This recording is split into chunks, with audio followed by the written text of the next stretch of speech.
Nandito na ba ang lahat? Nagsisimula na mag-briefing ang guide natin Sundan lang daw natin sila. Mas magandang tayo ang nasa dulo para hindi tayo makaabala sa iba at ma-enjoy natin ang sarap ng simoy ng hangin. Saka para makakuha tayo ng magagandang picture. Okay.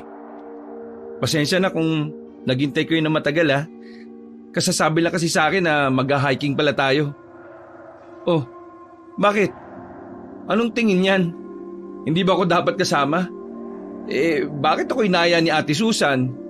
Hindi ba lakad naman ito ng barkada? Hindi na ba ako kabilang sa barkada? Mukhang hindi ako dapat kasama. Okay, sige. Pasensya na. Kala ko naman ako ang hinihintay nyo. Hindi naman sa ganon, Tony. Ginawa ko kasi ito para kay Irish. Masyado na kasing lugmok ang gaga dahil broken-hearted. Hayaan mo na, David. Hindi naman natin siya inalis sa barkada Ayos lang na sumama siya. Saka in-invite nga, di ba? Hindi naman yan pupunta kung hindi sinabihan. Halika na. Nandun ang lahat nakasama sa hiking. Naiiwanan na tayo dito. Uy, Ate Susan, sa susunod, matuto kang makiramdam Oh, nangaaway ka ba? Di sorry na. Hindi kasi masaya kapag di buo ang barkada. Tama naman si Tony Kasama pa rin siya sa barkada. Kung masyado kayong maramdamin, hindi na namin kasalanan yon. Napabuntong hininga na lamang si Irish nang makitang nagbubulungan ng dalawa. Pagkatapos ay hinila niya si Arthur para pigilan itong sumagot pa kay Susan. Kakasimula pa lamang nilang maglakad nang biglang magsalita ulit si Tony. Napahinto sila at napalingon sa kanya. Kailangan muna natin magsagawa ng pag-aalay. Mas maganda kung tubig o kahit anong likido na pwedeng idilig sa lupa. Kung pagkain kasi, magiging kalat lang. Sandali. Mag-aano muna ako. Naglabasan ako ng libido. Hoy! Bastos! Pero type! Sige na, simula mo na, dali! Sabi kasi ni Tony, kahit anong klaseng likido Pero ikaw naman, David, gustong-gusto mo naman. Sa susunod, Arthur, linisin mo yung utak mo Masyado kang marami. Para saan ba ang pag-aalay na yan? Sisip-sipin lang naman yan ng lupa. Sasayangin lang natin ang mga inumin. Mas kailangan natin yan paakyat. Lumang paniniwala na yan, no? Dami-daming umaakyat Di naman nag-aalay. O tara na. Isa yun sa mga paniniwala ng ilang mga hiker para makaiwas sa disgrasya. Lalo na yung mga taong kabisado na ang bundok. Bundok kanlaon kaya itong aakyatin natin. Sundin na lang natin ang matapos na. Malayo ng iba Madaming sinasabi ang guide na paalala. Tapos malayo na sila sa atin. Hindi na natin naririnig ang sinasabi nila Baka yun pa yung ikapahamak natin. Ay nako, bahala kayo. Mauna na ako. At ayokong malayo sa maraming tao. Hoy, tayo na bakla. Irish, halika na. Huwag na nating sayangin ang inumin natin. Hindi naman ginawa ng ibang sinasabi ni Tony na paniniwala Pasensya na, Tony Mukhang hindi na uso yung mga ganyang paniniwala sa ngayon. O sige, susundan ko na sila. Sige, sumunod ka na sa kanila, Irish. Kailangan mo nang makakapitan. Mahina pa naman ang tuhod mo. Mahina naman pala ang tuhod. Pumayag pang sumama sa ganitong lakad. Ay nako, ewan ko sa inyong dalawa. Nagpaiwan sina Tony at Arthur para magsagawa ng pag-aalay. May dalang bote ng alak si Tony na nakalagay sa dala niyang bag. Kinuha niya yon at binuksan saka idinilig sa lupa ang laman. Alak? Bakit naman alak ang itinapon mo, pre? Sayang naman. Dapat di mo inubos. Tinunggasan na natin habang umaakyat sa bundok. Nang malaman ko na dito tayo pupunta, sinadya ko magdala ng alak. Mas maganda kasing alay yun sa mga bantay ng lugar. Kapag nalanghap nila ang amoy, nakakalma sila.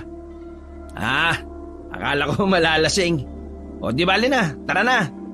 Yan lang naman, di ba? Sumunod na tayo sa kanila. Medyo nakakalayo na sila Oo, pwede na yan. O tara na, sumunod na tayo. Nagmamadali sila sa paghabol sa mga kasama. Nang maabutan ng mga ito ay tahimik silang naglalakad para damhin ang paligid. Napansin ni Tony na karga ni Irish ang alaga nitong aso at parang bata itong kinausap. Grabe, parang ang lakas ng hangin. Normal ba ito? Parang may masamang panahon na paparating Nakakatakot nga Ganito ba talaga kapag umaakyat ng bundok? Parang tatangin ako ng hangin. Sa tingin ko naman normal lang ito. Dahil tumataas na tayo. Baka masyado lang kayong nagpapadala dahil sa sinabi ni Tony kanina. Kasi itong unang beses yung umakyat ng bundok. Kapag mataas talaga ang lugar, malakas din ang hangin pero ang hangin ngayon parang iba nga. Kung iba na ang pakiramdam natin, edi bumalik na lang tayo habang malapit pa. Pwede ba tayong bumalik? Ay sos! Nakahanap pa nga ng dahilan para huwag makasama ng matagalang ex. Ano bang sinasabi mo, David? Nag-aalala lang ako na baka sumama ang panahon. Ikaw, Ate Susan, anong tingin mo? Kailangan na ba talaga natin bumalik? Nakakatakot kasi ang lakas ng hangin Alam nyo, kung ano-anong pinag-uusapan ninyo. Sinabi na ni Tony na natural lang ito kasi nasa mataas nga tayong lugar. Kung ayaw nyo sa hangin, edi magkulong na lang kayo sa bahay ninyo. Nag-aya pa kayong mag-hike tapos simpleng hangin lang Gusto nyo nang umuwi kagad? Wala nga sinasabi ang guide natin na sumasama ang panahon. Tuloy-tuloy lang silang naglalakad Tapos kayo natatakot? Nagtatanong lang naman kami. Bakit parang nagagalit ka na kagad? Kasi napakapabebe niya. Kung gusto nyong umuwi, edi umuwi na lang kayo. Ako, tutuloy akong umakyat. Sayang naman yung effort natin sa pagpunta dito. Saka, nandito na tayo Hindi lang naman tayong umakyat Nandun na nga ang iba Ang bagal lang kasi natin maglakad Kaya dalian nyo na. Oo nga. Tapos ang dami pa nating dalang pagkain. Pinagandaan natin ang pagkakyat dito tapos biglang ika-cancel lang. Kung masama talagang panahon, di sana nagpasya na ang guide na bumaba. Siyempre may alam sila kung normal o hindi ang hangin, no?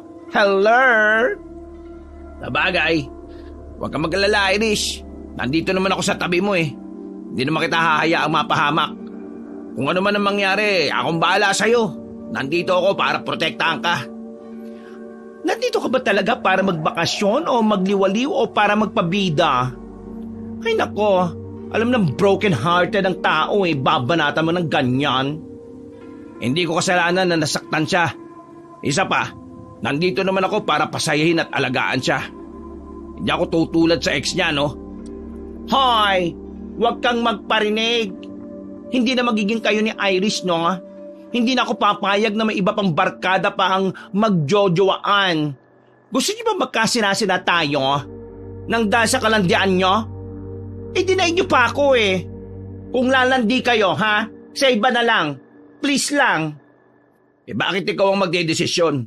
Ikaw ba si Irish? Huwag na ngang singitan ng ibang topic ang pag-akyat sa bundok. Nagbabagal lang tayo Tingnan niyo si Susan nauna na. May edad yung tao pero ayun, siya pa yung nangunguna sa atin. Kung magtatalo lang kayo, mabuti pang mauna na ako. Tiga na Irish, sa akin ka na lang sumabay.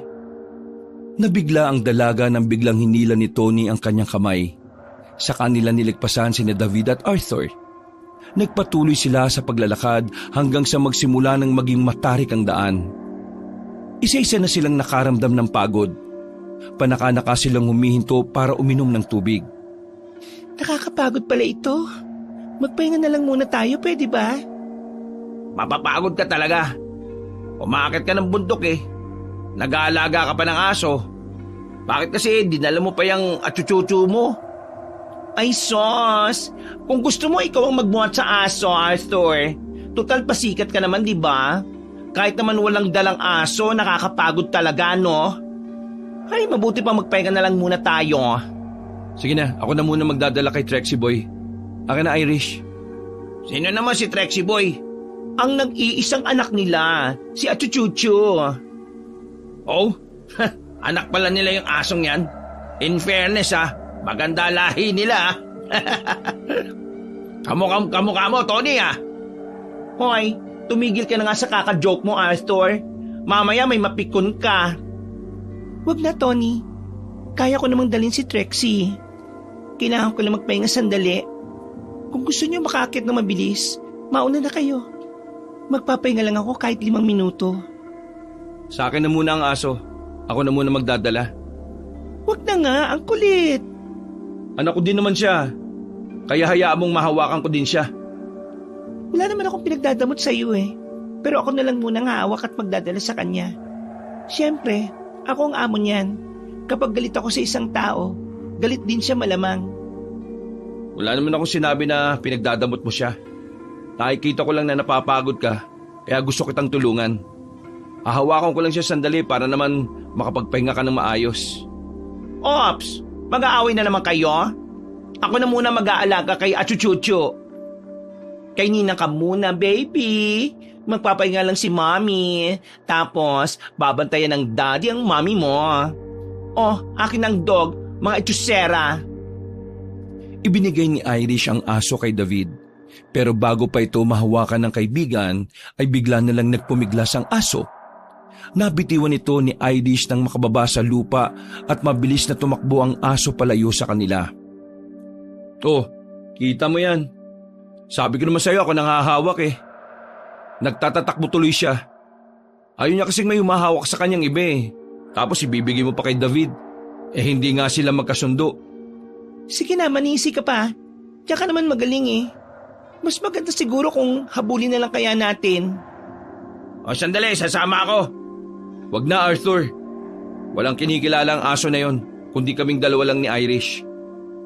Magbantay ka na lang dito at maghintay. Baka may bumalik na guide, tsak na iisipin nilang naligaw na tayo. Sumama naman si David sa paghabol sa aso. Tinatawag pa nila ang pangalan nito habang hinahanap. Sobrang nag-aalala na si Irish sa kanyang alaga dahil baka naman saan ito sumuot. Dahil nauuna na si Tony sa paglalakad, siya ang tagahawi ng mga damo para may madaanan sila. Maya-maya ay natulala si David at saka may itinuro sa bandang unahan. Sinundan nila ng tingin ang itinuturo ng kaibigan at doon nakita ang aso na naipit sa 2 malalaking puno. Ha! Trixie boy! Oh my gosh! Achuchuchu! Why? Paano ka napunta dyan? Ay nako, pasaway na aso! Bad dog! Trixie, huwag kang aalis. Pupunta ka na ni Mami. Wag na, Irish. Ako nang pupunta para makuha siya. Kaya ko naman eh. Ay naku naman, ang tigas naman ng ulo mo eh. Sumunod ka sa akin kahit ngayon lang, pwede? Manahimik ka dyan at ako nang kukuha kay Trixie. Pigilo mo siya, David ah. Okay. Oh friend, babayaan mo na kasi siya. Mukha namang delikado ang tinakbuhan ni Trixie boy. Makinig ka na lang muna, Beshi, ha? Sigurado naman akong ligtas niyang makukuha doon ang aso. Teka, ano yun? Ang alin? Oh my gosh, Tony! Sa gilid mo! Biglang napalingon si Tony sa kanan niya nang sumigaw si David. Nakita niya ang mabangis na hayop na mukhang usa pero walang sungay. Tumatakbo ito palapit sa aso. Bigla nitong sinunggaban si Trixie. Umiyak ng malakas ang aso nang kagatin nito ng mabangis na hayop. Hinila nito ang aso ng sapilitan. Nang makuha ay agad na nilantaka ng mabangis na hayop ang alaga ni Irish. Napasigaw si Irish dahil sa sinapit ng kanyang alaga. Napatakip siya ng mata saka umiyak. Dinig na dinig nila ang paglapa ng mabangis na hayop kay Trixie. Pagkatapos ay umatungal ng malakas ang hayop na yon dahilan para mag-atrasan sila dahil sa takot. Umalis na tayo! Mukhang tingin ng hayop na yan sa atin eh, pagkain! Kailangan na nating umalis, pakalapain din tayo niyan! Tara na! Si Trixie! Wala na, Besh! Wala na tayong magagawa! Halika na bago pa niya tayo isunod! Ako na nga aalalay sa kanya, David. Sige na, mauna ka na! O sige, dalian nyo lang ha. Nakita na niya tayo eh. Pasugod na siya sa atin. Huwag mo na akong alalayan. Kaya ko maglakad. Okay, o di sige. Pero kailangan natin bilisan kung ayaw mong isunod tayo ng mabangis na hayop na yan. Oo na. Pagbalik nila sa kinaroroonan ni Arthur ay nag-aalalang nagtanong ang kaibigan Hinagilap nito ng tingin kung nasaan ang aso. Napakunot ang noo ng binata nang makitang hindi nila dala si Trexie. Oh, ano nangyari? Nasaan si Trexie boy? Huwag ka na magtanong, no? Umalis na tayo dito. Bilisan nyo! Ha? Bakit namumutla kayo? Ano nangyari dun? May bamagis na hayop na lumapa kay Trexie boy. Ano? Sigurado kayo? Abay, umalis na tayo dito. Baka mamaya nasundan kayo. Uminom ka muna ng tubig, Irish. Guys, pwede bang kayo na lang ang tumuloy? Iuwi ko na lang muna to si Irish para makapagpahinga. Mukhang hindi na niya kayang umakyat eh. Ayos lang naman. Sasama na lang din ako pababa. Ayoko na rin tumuloy. Ate Susan, bakit bumalik ka? Nag-alala ko sa inyo. Ang tagal nyo kasi. Ano ba nangyari? Balak na namin bumalik. Ikaw, Ate Susan. Kasi kung hindi natutuloy ang iba, mas maganda siguro umuwi na lang talaga tayo. Hindi na magandang tumuloy pa eh. Ano na naman ba nangyari at gusto niyong umuwi? Dahil na naman ba kay Irish? Nag-iinarte na naman ba siya? Hindi naman sa pag-iinarte. Baka naman masama talaga yung pakiramdam niya. Pwede naman nating ituloy ito sa susunod eh. May mabangis na hayop ang lumapas sa alaga ni Irish. Alam nating lahat kung gaano kamahal ni Irish ang asyong yon. Sa tingin mo ba, pag-iinarte pa rin yon? Oo na, sige na. Kung bababa tayo, di bumaba. Alam nga namang ako lang ang tutuloy. Naiwan ako ng iba eh, oh. O tara na, bumaba na tayo. Hindi ka naman galit niyan. Kahit magalit ako, wala rin naman ako magagawa, hindi ba? Sorry, Ate Susan. Salamat po. Sama-sama na rin silang bumaba ng bundok. Habang naglalakad sila, mas naging masukal ang kanilang dinaraanan. Kaya nagtaka ang lahat kung yun ba talaga ang tamang daan pababa ng bundok. Ang taas na ng damo dito. Tama pa ba yung dinaraanan natin? Oo nga. Pababa na ba ito ng bundok o palayo? Ibig sabihin, naliligaw na tayo. Nako, wag naman. Nasaan na ba tayo? Mukhang mas malayo pa yung nilakad natin pababa kaysa sa nilakad natin kanina paakyat. Mas nakakapagod ito. Bakit kasi lumiko tayo kanina eh? Di ba wala naman tayong nilikuan nung paakyat? Tinumbok lang natin ang daan. Tara, maglakad lang tayo. Makakabalik din tayo sa pinanggalingan natin. Kayo ang may gustong umuwi eh. Tapos, puro naman kayo reklamo. Wala na ba kayong ibang gagawin kung hindi ang magreklamo? Kapag may nakita kayong sanga sa lupa o kaya ay kahoy, pulutin ninyo para may panghawi kayo sa nilalakaran nyo. Baka mamaya ay may matapakan kayong ahas. Ikaw, Arthur, mauna ka na maglakad para kung may ahas eh, ikaw ang unang tuklawin. Duwag ka talaga. Huwag akong ipahamak mo, no? Ikaw na lang mauna. Sige, para wala nang away, ako na lang ang mauna. Ako na, Irish. Dito ka lang sa likod ko at huwag kang lalayo. Diyos ko, ano bang barkadahan tong nasamahan ko? Sige na, ako na mauna. Kayong nasa likod ko. Sa gitna ako. Ay nako, duwag. Inaamin kong duwag ako, ano? Eh sa gusto kong maging ligtas eh. Hindi ka duwag, di ba, Arthur? Eh di, diyan ka sa huli. Para kapag may dumating na mabangis na hayop, ikaw ang unang hahaplutin. Sus, ginawa mo pa akong pain. Dahil sa tagal nilang paglalakad ng walang pahinga, nakaramdam na sila ng pagod. Nagdesisyon silang magpahinga sa lilim ng isang malaking puno. At nagpasya na rin silang kainin ang dala nilang pagkain. Sana pala nagpatuloy na lang tayo sa pag-akyat. Mukhang maayos naman na si Irish, oh. Siyempre naman, tinitiis lang niya. Alam nga namang mag-inarte pa siya sa sitwasyong ganito. Alam mo naman na matiisin niyang babaeng yan eh. Tapos, dadagdagan pa ang pagkawala niya ng aso niya. Hindi madali yun. Huwag na natin pag-usapan yan. Bilisan na lang natin sa pagkain. Bago magdilim dapat makababa na tayo. Mahirap kung nasa bundok pa rin tayo kapag gumabi na. O paano, mayroon ko muna kayo. Magtitingin-tingin lang ako sa paligid. Ha? Bakit? Kabisado mo ba ang lugar na ito para lumayo ka? Baka mamaya ikaw naman ang problemahin namin. Mismo! Ngayon lang ako napunta rito. Pero hindi naman ako maligawin eh. Saka hindi ako lalayo. Sisipatin ko lang yung unahan para malaman ko kung kailangan ba natin magpatuloy sa paglalakad o hihinto na lang muna tayo dito. Kesa naman abutan tayo ng dilim sa daan. O sige, bahala ka. Matanda ka na naman eh. O bakit, Beshi? Nag-aalala ka ba kay Tony? Oo nga, parang mahal mo pa siya. Hay, mga chismoso. Kumain na lang kayo ng tahimik. Puro kayo daldal. Hindi ba kayo napapagod? Tayo na nga lang inaalala ng tao tapos kinakantsawan nyo pa. Ilang minuto rin ang lumipas nang umalis si Tony. Nang bumalik siya ay muli niya kinausap ang mga kaibigan. Magandang balita ang sinabi niya kaya sumigla ang mga kasama. Mukhang kaunti na lang mararating na natin ang ibaba. Yun nga lang, may madadaanan tayong sapa dyan sa malapit. Mukhang naligaw nga tayo kasi wala naman tayong dinaan ng sapa nung umakyat Hindi ko alam kung malakas ba ang agos. Pero mas magandang puntahan na natin para makita kung makakatawid tayo.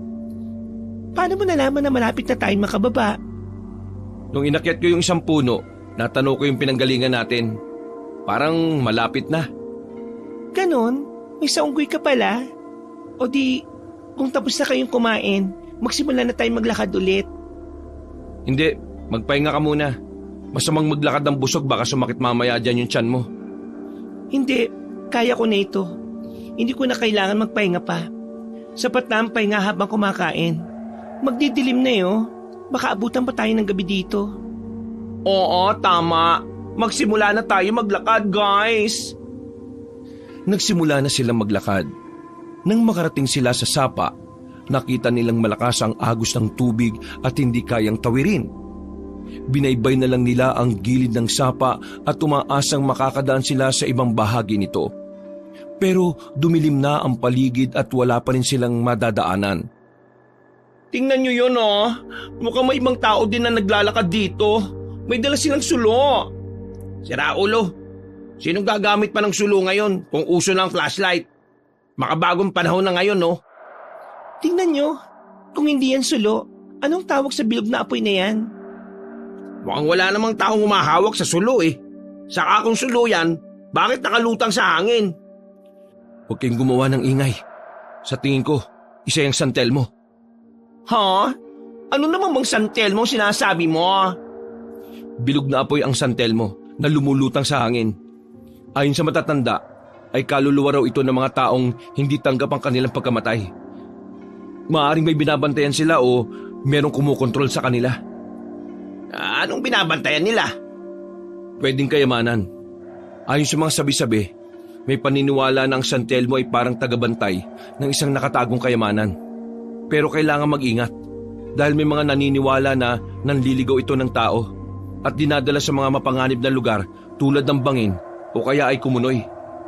Sabi pa ng mga matatanda, huwag daw itong sundan dahil pwede kang mawala at hindi na makabalik. Paano mo naman naalaman ng mga yan? At sino matatanda ba yung pinagsasabi mo? Close mo ba sila?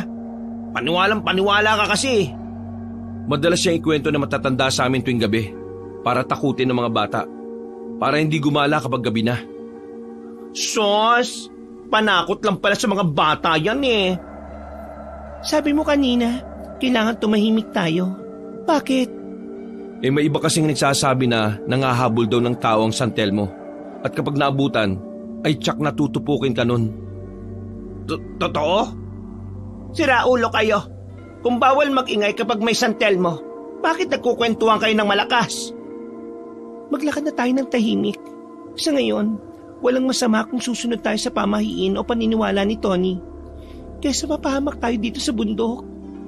Kaya nga, bigla kong naalala na may sinabi si Tony tungkol sa pag-aalay para makaiwas sa kapahamakan. Baka kaya tayo naligaw ngayon dahil hindi tayo nakinig kay Tony. Kaya ngayon, kailangan na natin makinig sa kanya. Tama. Gustong-gusto ko nang umuwi Pagod na ang isip ko. Masakit na din ang mga binti ko at paa ko. Nagpatuloy sila sa paglalakad nang makitang lumagpas na ang San Telmo sa kanilang kinaroroonan. Pinilit nilang huwag gumawa ng ingay dahil iniisip na baka balikan sila ng San Telmo at tupukin. Pero biglang nakita ni David na hindi naman nawala ang San Telmo at tila sumasabay ito sa kanila mula sa kabilang banda. Nagsimula silang kabahan. Hindi nila maiwasang hindi tingnan ng San Telmo. Habang naglalakad sila, bigla silang nagulat nang sumigaw si David. Ano nangyari? Sinabi ng huwag maingay eh. May ahas! May ahas! Bakit ka ba nagkukunyapit sa akin? Ang bigat mo kaya, ang laki-laki mong bakla eh. Lang yan naman oh, ang iingay ninyo. Hala, huminto ang San Telmo. Mukhang sa direksyon natin pupunta. Ano gagawin natin? Patay na. Ito kasing baklang to eh, ang lakas mga sigaw eh. Sundan niyo ako, dali, dito tayo. Halika na, magmadali na tayo. Uwing-uwi na talaga ako. Tara, sumunod tayo kay Ate Susan. Ako na sa huli. Bilisan nyo, dali! Agad na sumunod ang lahat kay Susan. Hindi sila nagdalawang isip na suungin ng madilim na gubat kahit na nagkakasugat-sugat na sila dahil sa matatalim na damo. Panay ang lingon ni Iris sa San Telmo at lalo siyang kinakabahan kapag nakikitang hinahabol talaga sila nito. Maya-maya ay nakita niyang huminto si Tony. Ano ginagawa mo? Bakit ka huminto dyan? Hindi ba apoy yan? Baka kasi kapag binasa ako ng tubig, imamatay ang apoy. Hindi ba sinabi mo na delikado yan? Bakit mo naman kakalabanin? Hindi ko siya basta kakalabanin lang. Gusto ko makaalis tayong lahat dito ng ligtas. Susubukan kong pahintuin ng San Telmo o kaya naman ay pigilan itong sumunod sa atin. Baka matunaw ko rin yan kapag binasa ako ng tubig. Delikadong iniisip mo. Apoy yan eh. Pabayaan mo na. Tayo na. Ang malagay makaalis tayo rito. Hindi na tayo lulubayan ng San Telmo. Kailangan na yung pigilan. Sumunod ka sa kanila. Haharapin ko ito. Sira ulo ka ba? Wala ka namang alam sa ganyan eh. Kung hindi ako magsasakripisyo, baka walang makauwi sa atin ng buhay. Hindi ako papayag. Halika na. Tumakbo na tayo ng sabay. Hindi na. Malapit ang San Telmo sa atin oh. Umalis ka na. Kung hindi ko maapula ang apoy na yan, sisiguraduhin ko makakatakbo kayo ng mas malayo sa akin. Pero tumakbo ka na. Bilisan mo. Sige na Iris, takbo. Dahil sa sigawan nila, lalong bumilis ang paglapit ng San Telmo sa kanila. Dahil sa takot ay napatakbo na si Iris sa mga kasamahan, habang si Tony naman ay lumusong sa ilog at inabangan ang San Telmo. Nang ilang dipa na lang ang agwat nito sa binata, ay pinagsasabuyan nito ng tubig ang bolang apoy gamit ang kanyang kamay. Pero kahit anong dami ng tubig na isinasaboy ni Tony ay hindi man lang nababawasan ang apoy ng San Telmo. Parang nagalit pa ito dahil bigla na lang lumagablab saka lumipad ng mabilis palapit sa binata. Sa takot ni Tony ay napalublob siya sa tubig. Bigla namang sumigaw ng malakas si Irish dahil nag-aalala sa binata. Sa kanya nabaling ang atensyon ng San Telmo. Nangahabulin ng bolang apoy ang magkakaibigan, umahon uli sa tubig si Tony at sinabuyan ng apoy ng tubig para siya ang sugurin nito. Napapikit na lang ang binata nang bigla siyang salpukin ng San Telmo. Inihanda na niya ang pagkasunog ng katawan pero ilang segundo na ang nakalipas ay wala siyang naramdamang sakit. Napadilat siya nang marinig na naglalapitan na sa kanya ang mga kaibigan. Tony! Anong nangyari? Ayos ka lang ba, Tony? Umikot ka nga. Hindi ka ba nasunog? Isa talagang himala. Buhay ka nga at walang bakas ng sunog. Anong nangyari? Ang akala ko'y matutupo ka na ng San Telmo na yan eh. Bakit walang nangyari sa iyo? Oo nga. Saka, ano yung liwanag na nakita namin sa iyo kanina? Ha? Anong liwanag? Kitang-kita namin nung sinalpo ka ng San Telmo. Bigla ka na lang nagliwanag eh. Tapos, parang hinigop ng katawan mo yung San Telmo.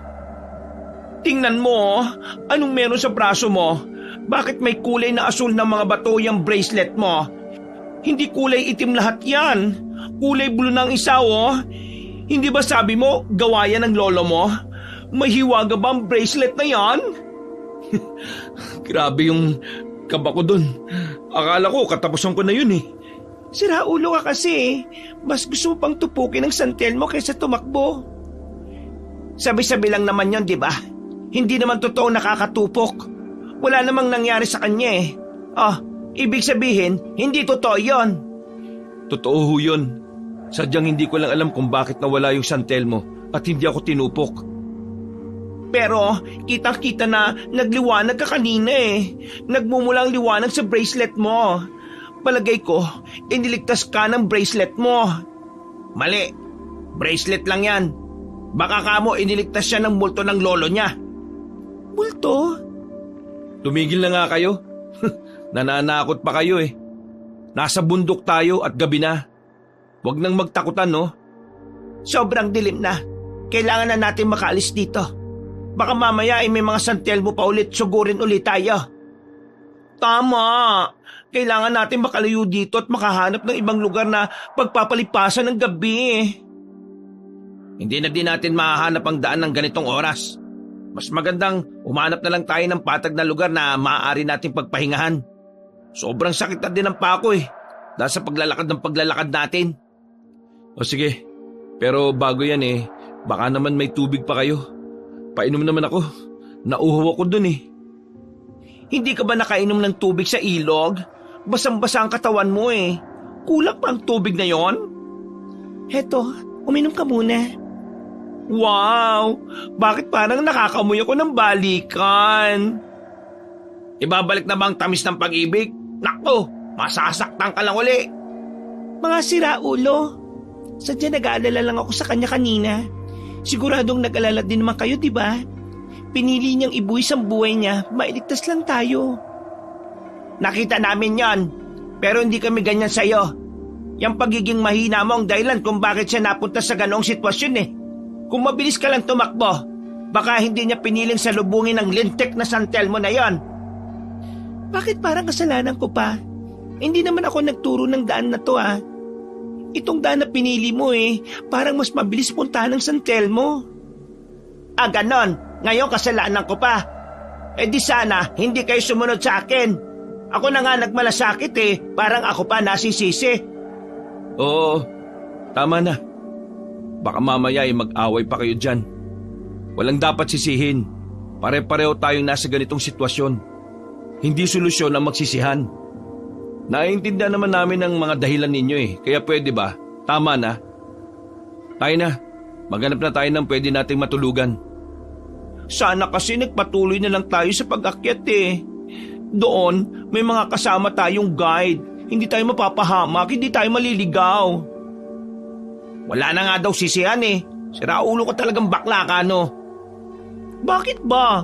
May sinisisi ba ako? Wala naman, di ba?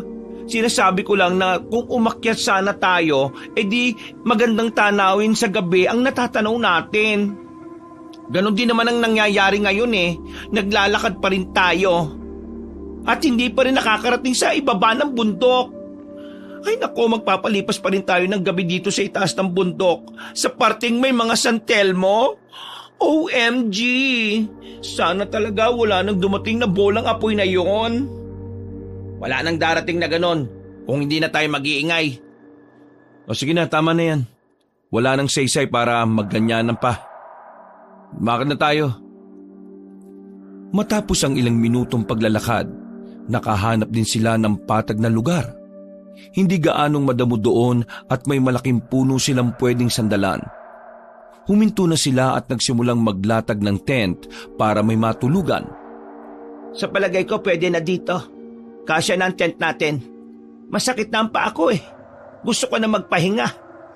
O sige, kami na lang mga lalaki magtatayo ng tent. David, dito ka. Tulungan mo kami. Hindi ba sinabi mo, mga lalaki nga? Bakit mo ko utusan? Kaya nga, may buntot ka pa din naman sa harapan mo eh. Kaya lalaki ka. Saka ka na mag-astang babae kapag tahong na yang berong ka. Sira ulo. Ano ko, unggoy na nakabaliktad? Buntot ay nasa harapan? Kung gusto mo ng tulong, magsabi ka ng maayos, no? Hindi yung iniirita mo pa ako, visit ka? Oo, tama na yan. Nag-aasaran na naman kayo eh. Kung gusto mong tumulong, tumulong ka. Kung ayaw mo, edi wag. Kaya naman naming gawin to eh. Nang matapos silang magtayo ng tent, sama-sama na silang natulog doon dahil malaki rin naman kahit papaano. Gabi na at hindi na sila bumuo ng iba pang tent. Pinagkasya na lang nila ang kanilang sarili sa tent na dala ni Tony. Tayo ay magpahinga na at bukas mahaba-haba pa yung lalakarin natin. Paano mo nalaman na mahaba pang lalakarin natin na Bear? Ay nako, matutulog na lang, nag-aasaran pa. Baka kayo magkatuluyan yan ha. Yak! Si Iris ang gusto ko, no? Kailan mo ba ako papayagang ligawan ka ha, Iris? Sira ulo, matulog na tayo. Antok na rin ako eh. Ikaw David, ikaw ang magbantay sa amin ha. Baka naman tulog mantika ka. Ako na lang bahala magbantay. Magpahinga na kayo. Huwag na masyadong isipin yung nangyari kanina ha. Mabilis silang nakatulog dahil sa sobrang pagod. Hindi malaman ni Iris kung anong oras na. Pero nagising siya sa isang mapanghing amoy at kakaibang tunog mula sa labas ng tent. Kaya't hindi siya nagdalawang isip na silipin ito. Nang lumabas siya, kaagad niyang inilawan ng paligid gamit ang flashlight. At nakita niyang nasa gilid ng tent ang baboy ramo. Maya-maya ay lumabas din ng tent si Tony. Nagising ka na din ba dahil sa ingay niyan? Anong klaseng hayop yan? Huwag ka na masyado maingay. Mabangis ang hayop na yan. Kung hindi natin itataboy, sisirain niya ang tent. Paano mo nalaman mabangis ang hayop na yan? Kasi nasa bundok. Okay. May point naman. Anong gagawin mo? Maghanap ako ng sanga na pantaboy sa kanya. Sige, sasamahan kita. Nakatingin siya sa atin Baka sugurin na tayo. Hindi pa sila nakakalayo ay naramdaman nilang pasugod na ang baboy ramo. Hinubad na ni Tony ang suot niyang jacket at iyon ay ginamit niyang pantaboy sa hayop. Pinilipit niya ang jacket para maging lubid at saka inihagupit sa hayop. Umatungal naman ang baboy ramo at ikinahig ang dalawang paa sa lupa. Maya-maya ay sinugod uli sila ng mabangis na hayop. Dahil sa ginagawang pagtaboy ni Tony sa hayop ay lalong naging agresibo ito. Galit na galit itong umatake. Sinalubong naman ni Tony ng malakas na sipa ang baboy ramo. Pero dahil matigas ang katawan ng baboy, para lang siyang sumipa sa sementadong pader. Muli siyang sinugod ng hayop kaya umiwas na ang binata. Alam niyang hindi na siya titigilan ng mabangis na hayop. Tumakbo siya at nang makakita ng putol na sanga ng lupa, ay kaagad niya itong dinampot at inihampas sa galit na baboy ramo. Bahagyang umatras ang hayop kaya nagkaroon ng pagkakataon ng binata na hampasin pa ito ng paulit-ulit. Pinuntirian niya ang ulo ng hayop kaya napatras na ito. Maya-maya ay bigla na lang tumakbong palayo ang baboy ramo kaya nakahinga siya ng maluwag. Tony, ayos ka lang ba? Nakagat ka ba niya? Hindi. Pero bakit may dugo ang braso mo? Ang dami ding dugo ng damit mo. Ha? Baka dugo yan ng baboy ramo. Ibig sabihin, napuruan ko ang ulo niya. Nakita ko nga. Gigil na gigil ka kanina Hindi naman.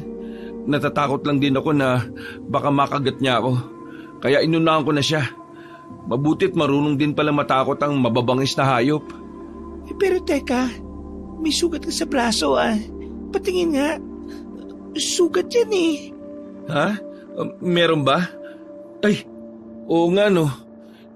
Hindi ko napansin na nakagat din pala ako. Tingnan mo, mukhang natanggalan ng isang bato ang bracelet mo. Hala, oo nga. Kailangan ko yung mahanap. Sandali, tatalian ko muna yung sugat mo para maampat ang pagdurugo. Saka natin hanapin ang isang bato ng bracelet mo. Wag na, ayos naman ako Hahanapin ko ng bato. Akin na, gagamutin na nga napaka-arte. Bakit ka nagagalit? Ang arte mo kasi. Ano bang meron sa bracelet na yon? Parang ang weird kasi. Hindi ko alam Wala naman sinabi si Lolo tungkol sa bracelet. Basta binigay niya lang. Naalala ba nung hinabol tayo ng San Telmo? Mukhang hinigop ng itim mong bracelet kaya nagbago ang kulay.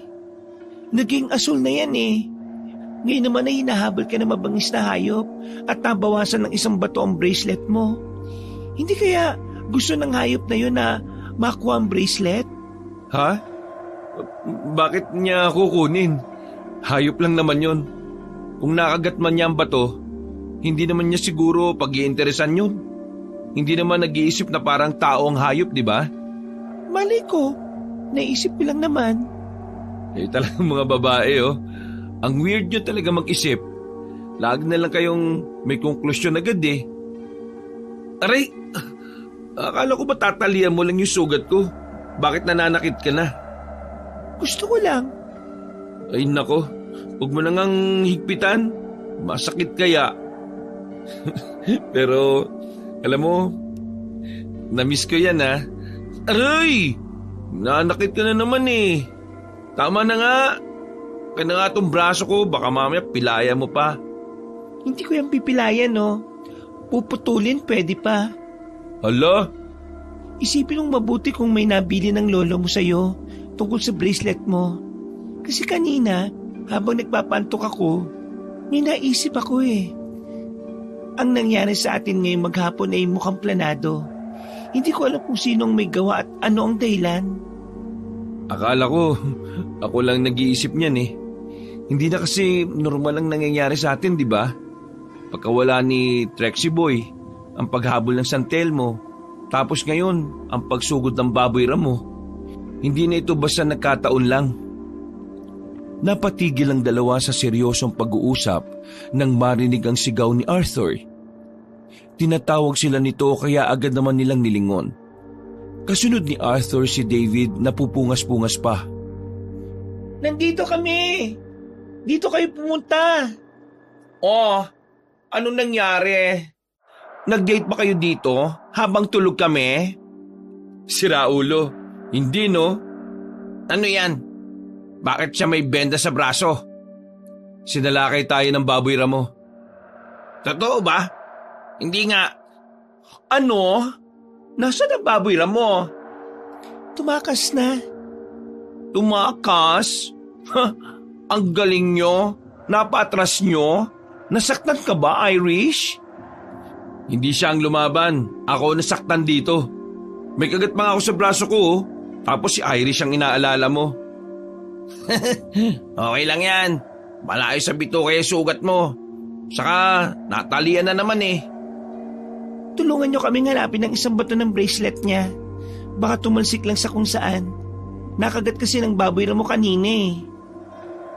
Mahalaga ba yon? Natural. Bigay yun ng lolo niya eh. Kung hindi ba mahanap eh, magbumulto ang lolo niya. E di, wag nating hanapin para malaman natin kung magmumulto nga ba si lolo. Hala, hanapin na natin dali kahit madilim ang gabi. Sandali at kukuha lang ako ng flashlight. Ako rin, sandali lang. Napakaduduwag talaga nila, no? Pagbalik ng dalawa ay tulong-tulong sila sa paghahanap ng bato. Pero dahil sa madilim na paligid ay hindi rin nila nakita. Nagpasya na rin si Tony na itigil na ang paghahanap kaya bumalik na sila sa tent. Habang pabalik na sila sa tent ay nagtatanungan pa ang magkakaibigan. Sa lakas ng atungal ng Baboy Ramo na yun, hindi mo lang nagising si Ate Susan? Hindi rin naman natin nadinig Nagising lang tayo kasi wala sa higaan tong dalawa. Sa ating lahat, si Ate Susan ang sobrang napagod. Ha? Paanong siya ang mas napagod pareho lang naman ang nilakad natin sa kanya. Sabihin mo, tulog mantika lang talaga siya. Yan na lang muna natin siya. Magbantay na lang muna tayo hanggang magliwanag. Kasi nawala na ang tuko eh. Nakakatakot nang nangyayari sa atin ha. True lala. Hindi ko akalain na may ganito pa palang nangyayari kapag umakyat tayo ng bundok. Sino makakaisip na may Baboy Ramo pa pala sa ngayon? Iba talaga ang pakiramdam ko sa nangyayari sa atin eh. Huwag mo na kaming takutin, Tony. Kung ano man ang nangyari, mas maganda siguro magdasal na lang tayo para wala nang sumunod na maganap. Kaya nga, simulan mo ang pagdarasal, Arthur. Mukhang may balat ka sa puwet eh. Sa'yo nagmula ang kamalasang nangyayari sa atin simula kahapon. Oy, David, wag nga ako. Gusto mo lang ipakita ko sa'yo yung puwet ko eh. Bastos ka talaga oh. Oo, wag na mag-asaran pa. Kailangan natin mahanap ang tamang daan at makauwi ng ligtas. Hindi ko nakakayanin pa kung magtatagal pa tayo ng isa pang gabi dito. Palala ang panganib na nag-aabang sa atin eh. At hindi natin masasabi kung kaya ba nating labanan ang kapahamakan pag dumating. Matulog na uli tayo. Matagal pa ang umaga. Kailangan natin ng mahabang pahinga.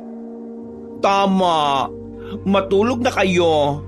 Hindi na muna ako matutulog. Ako na muna magbabantay sa inyo.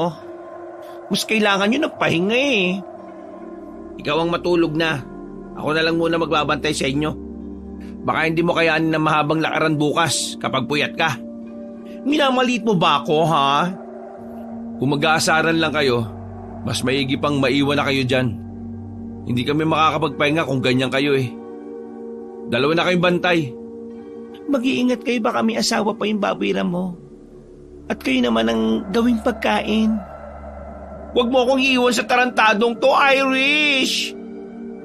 Umaga na at bumangon na sila maliban kay Susan. Mahimbing pa rin itong natutulog kaya binulabog na nila para magising. Ate Susan! Oy, gumising ka na! Kailangan na natin kumain at makapaglakad na ulit pababa. Hoy! Sobrang sarap talaga ang tulog niya. Subukan nyo kayang kalansingin ng mga pinagkainan natin. Ha? Oy, sige. Baka naman patay na si Susan. Hoy! Gagi ka talaga. Tumabi kayo. Pupulsuhan ko muna. Seryoso naman si girl. Pulsuhan talaga. Hindi ba pwedeng gisingin muna, yugyugin, ganon? Maibing talagang pagkakatulog niya. Niyugyug na natin eh. Ayaw pa rin magising. Oo nga. Kailangan siguro nating busan ng tubig. Dali na lang natin siya sa sapa at ilublob doon. Baka doon magising siya. Wala naman kasi tayong tubig eh. Ubus na. Seryoso kayo? Oo. Alam nga namang hindi siya gisingin. Baka matuluyan. Pinagtulungan nilang dalhin sa sapa si Susan para ilublob doon. Masyado pang maaga kaya malamig talaga ang tubig. Paglusong pa lang ni David ay gusto na niyang umahon dahil sa ginaw. Siguro naman, sapat na ang lamig ng tubig para magising si Ate Susan, di ba? Ang lamig eh, parang may yelo. Wow! Ang lamig talaga! Alam nyo, mas maganda kung tulungan nyo na ako dito kay Ate Susan. Ibaba na natin siya sa ilog. Ang tagal niyong abutin eh. Ang bigat pa naman niya, parang isang kabambigas. Isusubok kita paggising niya. Aba, ayos. Nangasar ka na rin ha. Kailangan mo lang palang dalhin sa mapanganib na lugar eh. At ilang ulit na iligtas para maalis ang lungkot mo. Sira ulo, anong sinasabi mo? Parang di mo naman alam na magaling magpanggap yan na di nasasaktan. Tingnan mo mukha niya oh. Takot na takot niyang si Irish. Malamang iniisip niya na baka patay na nga si Ate Susan eh. Kilala ko ng babaeng yan no. Beshi ko yarn eh. Tama na yan. Ilubog na natin sa tubig si Ate Susan. Oh, alalay lang ha. Baka malunod naman yung tao. Kanya-kanya sila ng hawak sa katawan ng babae. Sa kanila dahan-dahan na inilubog sa tubig ang katawan nito, maliban sa ulo. Isang lublub lang ang ginawa nila at agad nilang iniahon sa tubig si Susan. Pagkalapag nila sa matanda sa gilid ng ilog ay bigla na lang nagliyab ang katawan nito. Mabilis silang napalayo dahil sa takot at pagkagulat. Hindi sila makapaniwala sa nangyari. Nanlalaki ang mga mata nila habang nakatingin sa nag-aapoy na katawan ng babae. Oh, anong nangyayari? Bakit nag-aapoy si Ate Susan? Gasolina ba ang tubig sa sapa na yan? Hindi naman amoy gasolina eh. Saka kahit gasolina yon, hindi naman bigla na lang mag-aapoy kung hindi sisindihan. Usa kaya ulit ng tubig para mawala ang apoy. Eh baka naman sumiklab lalo eh. Hala friends, ano na nangyayari? Malilit yun si Ate Susan. Anong gagawin natin? Nataranta na sila kaya hindi na nakakapag-isip ng dapat na gawin. Dali-dali na lang hinubad ni Tony ang kanyang t-shirt at saka ginamit na pamatay ng apoy. Ginaya na rin ni Arthur ang ginawa ni Tony. Hanggang sa mapula na nila ang apoy sa katawan ni Susan. Ayan, wala na siyang apoy. Halika, tingnan natin kung magigising na siya. Ay, ano ba yan? Nabasa at nag-apoy na, tulog pa rin. Kayo na lang. Baka mamaya bigla na lang siyang sumiklab ulit at masunog ang maganda kong face lock. Hindi ko kayang magpagawa ng mukha, no? Sira ulo. Si Irish nga na maganda, hindi natakot eh. Ikaw pa kayang walang ganda mo ka. Hoy, bunganga mo Arthur ha. Beauty is in the eye of the beholder. Sa palagay ko may kumukontrol sa katawan ni Ate Susan. Ha? Anong ibig mo sabihin? Kagabi, napaisip ako sa mga sinabi mo. At naalala ko ang mga kwento tungkol sa Diyos ang bantay dito sa bundok Kanlaon. Diyosa? Kung Diyosa siya, hindi siya gagawa ng masama sa mga tao. Hindi. Ang Diyosa na yun na hindi na Diyosa ngayon. Halimaw na siya. Ayon sa sabi-sabi, isa na siyang aswang. Sa tingin ko may kaugnayan ng San Telmo na yon at pati na sa nag-apoy na katawan ni Ate Susan kanina. Hindi namin maintindihan, Tony. Ano bang ibig mo sabihin? Ang Diyos ang silalahon ay Diyosa ng bundok Kanlaon. Pati ang bundok na ito sagana sa lahat ng yaman. Sobrang ganda ni Kanlaon pero nang sinira ng mga tao ang kabundukan na kanyang tinitirhan, nagalit siya. Pinaparusahan niya mga taong sumisira ng bundok. Hindi naman natin sinira ang bundok Wala pa nga tayong ginagawa Wala pa rin ako naintindihan. Pero tingnan niyo si Ate Susan tumayo na siya. Ay, Ate Susan! Kumusta na ang pakiramdam mo? Sorry na agad kung nilublob ka namin sa ilog Ang himbing kasi ng tulog mo Parang mantika ka na nilagay sa ref. O ano, ayos ka na ba? Nagtaka sila sa ikinikilos ni Susan. Sa halip na magsalita ito, bigla itong sinugod si Arthur. Isang malakas na sipang tinanggap ni Arthur. Kasunod nun, ang mabilis na pag-ikot ni Susan at pagkatapos ay sinipa naman si David. Tumilapon nito at sumadsad sa lupa ang katawan. Kagad namang iniharang ni Tony ang sarili para protektahan si Irish. Nang sila naman ang inatake ni Susan, ay kaagad na sinalag ni Tony ang suntok nito. Napatras si Susan para muling bumuelo. Kitang-kita nila ang mga mata ng babae na naglilihap sa galit. Maya-maya ay umatake ulit ito. Patuloy na sinasalag ni Tony ang mga sipa at suntok ni Susan hanggang sa unti-unting humina ang atake ng babae.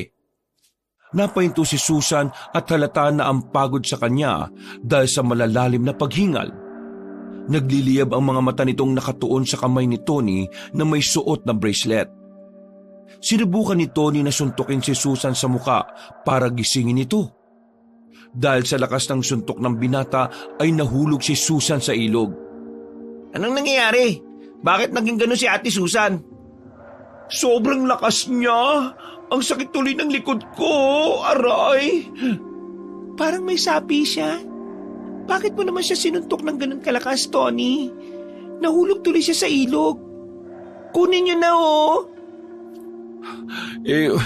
Wala na akong ibang maisip na paraan Kung wala siyang sapi, baka may kumukontrol sa kanya. Kailangan niya magising. Ha? Ginigising mo pala siya? Akala ko'y pinatutulog mo Ayun mukhang naimbing uli. Nakulutang na siya sa ilog. Kunin niyo na dali. Baka biglang magliyap ulit O kaya umatake ulit. Ay naku, ako na nga lang. Baka tuluyan siyang malunod. Dali-daling lumusong sa tubig si Irish para sagipin ng kaibigan. Nang makita ng iba na hindi nagliliyab ang katawan ni Susan, ay lumusong na rin sila para tulungang iahon muli sa tubig ang babae. Umigising na si Ate Susan. Oo nga, sana'y totoong siya na yan. Sandali, lumayo muna tayo ng bahagya para sigurado tayong ligtas. Mahirap na, baka biglang umatake ulit yan. Nang marinig nila ang sinabi ni Tony ay otomatikong lumayo ang lahat kay Susan. Nang makita ni Susan ang kanyang naging reaksyon ay napakulot ito ng noo. Anong ginagawa nyo? Nasaan tayo? Nasa tuktok na ba tayo ng bundok? Teka, bakit basa ako? Ang ginaw naman, umulan ba? Ikaw na ba yan? Yung totoo lang ha? Bakit ka sumisigaw? Bakit yung ba ako nilalayuan ha? Naniniguro lang kami baka kasi umatake ka uli eh. Anong sinasabi mo? Ano ba nangyayari? Bakit ko naman kayo aatakihin? Anong naaalala mo? Naalala ko na pagkatapos nating mag-alay umakit na tayo sa bundok. Habang paakyat tayo nagdilim na. Kaya naman nagpahinga na tayo. Ha? Anong alaala yan? Anong nangyayari? Bakit ibang nasa isip niya? Tama ang hula ko. Maaring isa tayo sa napiling paglaruan ng lalahon. Pinili niyang kontrolin at manipulhin ang isip at katawan ni Ate Susan. Kaya pala naisip ni Irish na ang lahat ng nangyayari sa atin mukhang planado. Ang lalahon ng may kagagawa ng lahat ng ito. Bakit? Bakit tayo pinaglalaruan niya? Chuck, may mga bagay tayong nagawa na hindi niya nagustuhan. Kaya mas mabuti pang umalis na kagad tayo dito. Ano, kaya mo na bang maglakad, Ate Susan? Oo, kaya ko naman. Sa palagay ko nakatulog ako ng sobrang himbing. Kaya mo na ba talaga? Sige nga, subukan mong tumayo at maglakad. Pinaglololoko niyo ba ako? Tumayo si Susan at sinubukang maglakad. Pero 3 hakbang pa lang ay bumagsak na siya sa lupa. Kaya naman nag-alala ang kanyang mga kaibigan. Napaisip din si Susan kung bakit mahina ang kanyang katawan. Doon pa lang niya naramdaman ng pagod. Parang naubos ang kanyang lakas, pero alam niyang natulog lang naman siya. Bakit ako nangihina? Dahil kinontrol ng lalahon ng katawan mo, naubos ang lakas mo. Aalalayan ka na lang namin para makalakad ka kahit paunti-unti. Ang lamig naman. Bakit ba ako nabasa? Binalak niyo ba akong lunurin sa ilog? Ang sama mo naman sa amin. Di ba pwedeng nahulog ka lang doon? Oo nga. Huwag na muna natin pagtalunan yan, no? Ang malagay makaalis na tayo dito. Hanapin na natin ang tamang daan pa uwi. Tama. Hindi na tayo pwedeng magpaabot na naman ng isa pang gabi dito. Ayoko na. Mukhang wala ding maliligaw na tao dito para mahinga natin ng tulong. Anong gagawin natin? Paano natin mahahanap ang tamang daan? Paano kung meron muna sa atin na maghanap ng daan pababa? Paano kung maligaw din at magkawatak-watak tayo? Paano kung yun talagang plano ng lalahon sa atin? Ang makahiwa-hiwalay tayo at malaya na siyang kainin tayo ng buhay pa isa-isa. Natatakot na ako. Hindi ko naintindihan ang lahat, pero mas nakakatakot kung maghihiwa-hiwalay nga tayo. Kailangan natin mag-isip. Kung magpapahinga tayo para manumbalik ang lakas ni Ate Susan, saan ang ligtas na lugar na maaari natin pagpalipasan ng oras? Mas maganda kung maglalakad na tayo. Kapag napagod, edi magpahinga. Ang mahalaga, nakakausad at nakakaalis tayo sa lugar na ito. Ang sinasabi mo ba ay papasanin si Ate Susan? Ako na magpapasan sa kanya. Hindi na maganda ang pakiramdam ko sa lugar na ito eh. Gusto ko na makaalis dito. Susubukan ko ulit na lumakad. Kahit unti-unti, makakalakad naman siguro ako. Kakailanganin ko lang siguro ng aalalay sa akin. Ako nang bahalang umalalay sa'yo. Hindi mo kakayanin ng bigat niya. Ako na lang. Dalhin mo na lang yung ibang mga gamit niya. Magsalitan na lang tayo sa pag-alalay sa kanya, Tony. Ako na magdadala ng ibang gamit nyo, boys, para hindi naman kayo gaanong mahirapan sa pag-alalay kay Ate Susan. Napagdesisyonan ng barkada na magpatuloy sa paghahanap ng daan pababa sa bundok na yon ng sama-sama. Tahimik silang naglalakad at nakikiramdam sa paligid. Mas naging mapagmasid sila dahil alam nilang may halimaw sa gubat na parabang nakabantay sa kanila at naghihintay lang sa pag-atake. Kabado sila habang naglalakad. Dahil doon ay lalo silang napapagod. Magpahinga na muna tayo. Parang hindi tayo pababa nito eh. Pataas ang hakbang natin. Di niyo ba napapansin? Paano kung bumalik na lang tayo kung saan tayo lumiko kanina? Ang ibig mo bang sabihin babalikan natin yung lugar kung saan tayo nahirapan? Kung saan iba't ibang kapahamakan ang ating hinarap? Sa tingin ko lang naman, sa kabila no ng tamang daan. Nako, mahirap na yung sumugal no? Paano kung papunta pala tayo sa mas mapanganib na lugar? Paano kung tinutumbok natin yung mismong lugar ng lalahon na yon? Sige, magpahinga na lang muna tayo dito para makapag-iwasan. Iwasan natin ang pag-aaway. Ang alam ko, ayaw ng mga bantay ng bundok ang mga taong may ingay at nag-aaway-away. Lalo ngayon na ang sabi ay mas mabagsik na si Lalahon dahil isa na siyang ganap na aswang. Saka tayo maglakad ulit at maghanap ng daan kapag nakapagpahinga na ang lahat. Kung alam ko lang na ganito ang kakahantungan natin, di sana hindi na lang ako nagplano ng hiking. Nagulat nga kami sa biglaang pag-aya mo Hindi man lang natin ito napag-usapan bago pa magkaroon ng isang linggong bakasyon sa trabaho. Pasensya na kayo kung ang bakasyon nyo nauwi sa ganitong kapamakan. Kasalanan ko yun. Bakit mo naman naisip na kasalanan mo ang lahat? Kasi inisip nyo lang naman na mapasaya ko. Sa totoo lang si Irish ang dahilan kung bakit ko piniling mag-hiking tayo ng makakasama, no? Sobrang stress at depressed na kasi siya Alam nyo naman na wala siyang pamilya dito. Kasalanan ko nga. Kung pinili ko na lang na gumastos ng malaki pa uwi, hindi na sana naawa sa akin si David. Hoy, ano ka ba? Hindi naman awa ang dahilan, no? Nakita ko lang sa online na kapag may pinagdadaanan broken-hearted ang isang tao, mas magandang umakyat ang bundok. Nakakaginhawa daw sa pakiramdam at makakatulong sa pag-move on.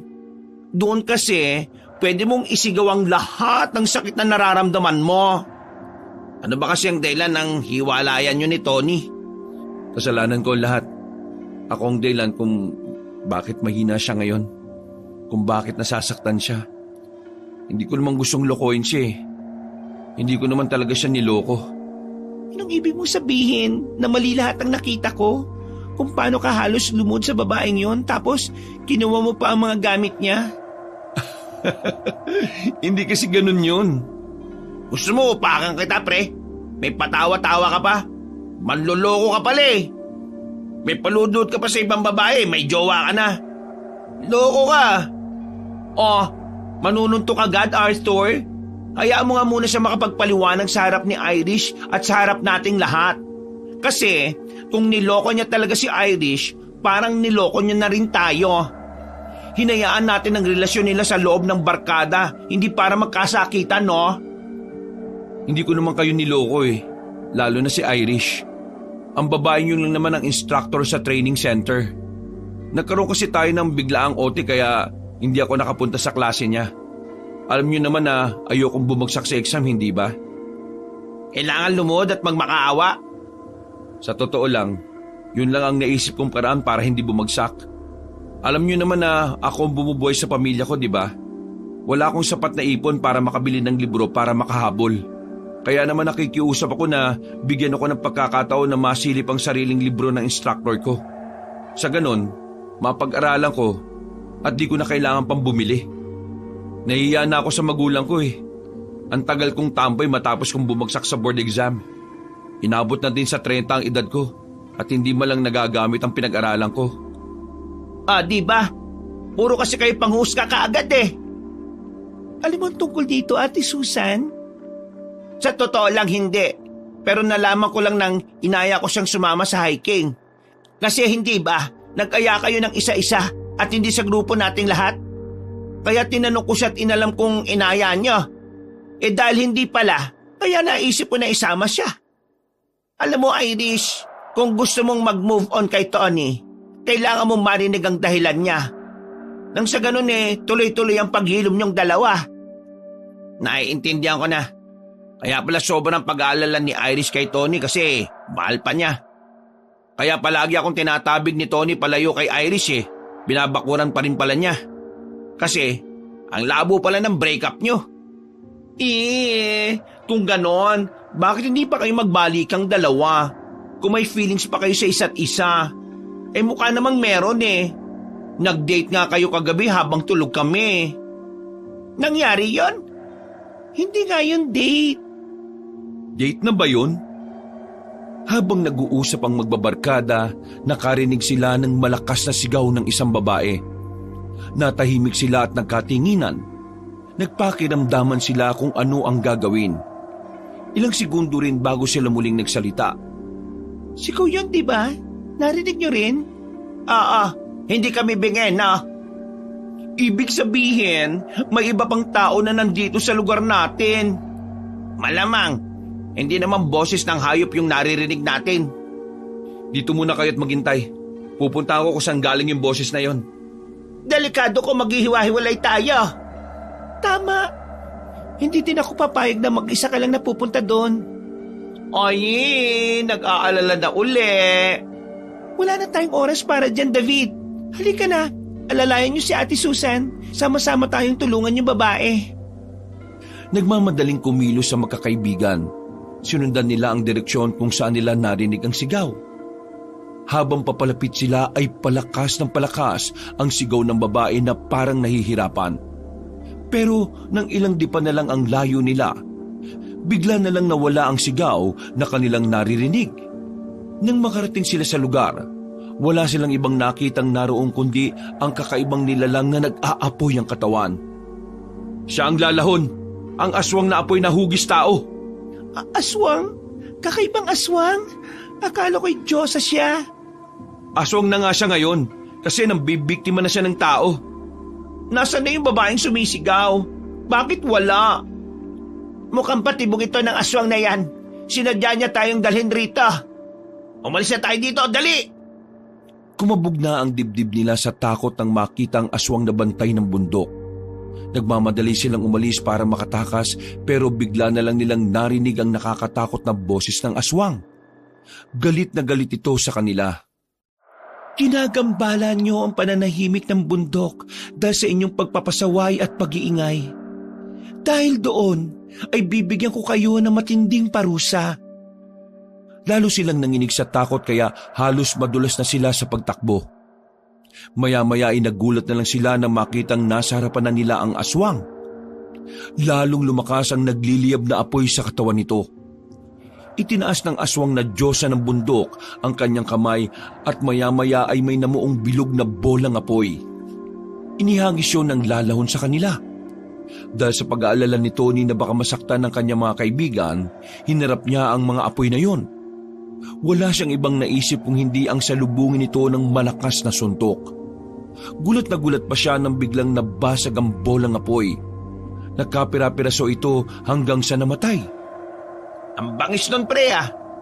Dali, takbo na! Sigurado ka bang kaya mo, Tony? Nag-aapoy ang halimaw na yan.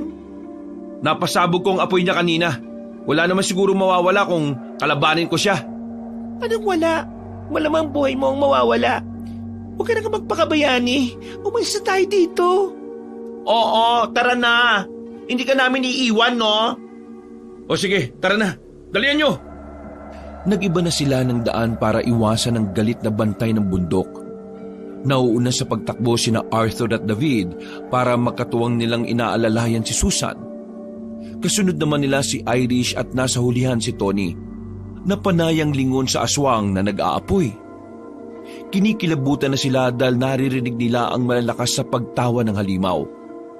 Dinumpot ni Tony ang nakitang bato sa kanyang daraanan para gawing armas laban sa aswang. Maya-maya ay naramdaman niyang nasa malapit lang ang lalahon. Nararamdaman niya ang init ng apoy nito. Nang lingunin niya ang aswang, nakita niyang nasa likuran nila ito. Mabagal na lumulutang sa hangin ang katawan nito. Gumagawa na naman ito ng bolang apoy sa magkabilang kamay.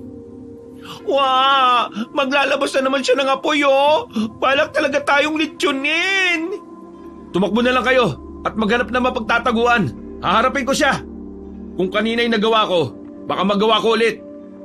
Mag-iingat ka. Oo.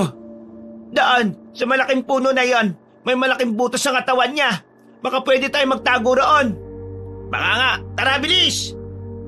Habang pinupuntahan ng mga kaibigan ni Tony ang malaking puno, hinarap naman niya ang aswang. Nagulat na lang siya nang maramdamang bahagyang uminit ang kanyang bracelet. Isa sa mga bato nito ay nagliliwanag. Nagtataka siya sa nangyayari pero naisip niya baka may kapangyarihan ang bracelet na bigay ng kanyang lolo. Hinigpitan niya ang pagkakahawak sa bato at naganda sa pagharap sa aswang. Hindi na siya nagpadala sa nakakatakot nitong tawa. Nang makita niyang pasugod na ang nilalang, naisipan niyang sabayan ang atake nito. Inihagis niya ang hawak na bato sa aswang pero nalusaw ito ng lalahon dahil sa tindi ng apoy sa katawan nito. Dahil sa tindi ng apoy sa kanyang katawan. Tumakbo si Tony at buong tapang na sinalubong ng suntok ang nag-aapoy na bantay ng bundok. Mas ikinagulat pa ni Tony na hindi siya tinatabla ng apoy nito. Hindi rin siya napapasok. Parang pinoprotektahan siya ng suot niyang bracelet. Dahil doon ay hinawakan niya ng mahigpit ang lalahon at saka itinumba sa lupa. Pinaibabawan niya ito sa pinagsusuntok ng walang tigil hanggang sa hindi na gumagalaw ang nilalang. Pagkatapos ay tumayo siya at tinuwakan ng isang paa ng lalahon at saka inihagis ng ubod ng lakas. Sinundan pa niya ng tingin kung saan tumilapon ang nilalang. Tony, ano yon? Paano mo nagawa yon? Paano hindi ka tinatabla ng apoy niya? Ang astig mo pala gumalaw at makipaglaban, Fafa Tony. Hindi din ako sigurado pero sa tingin ko dahil yun dito sa suot kong bracelet.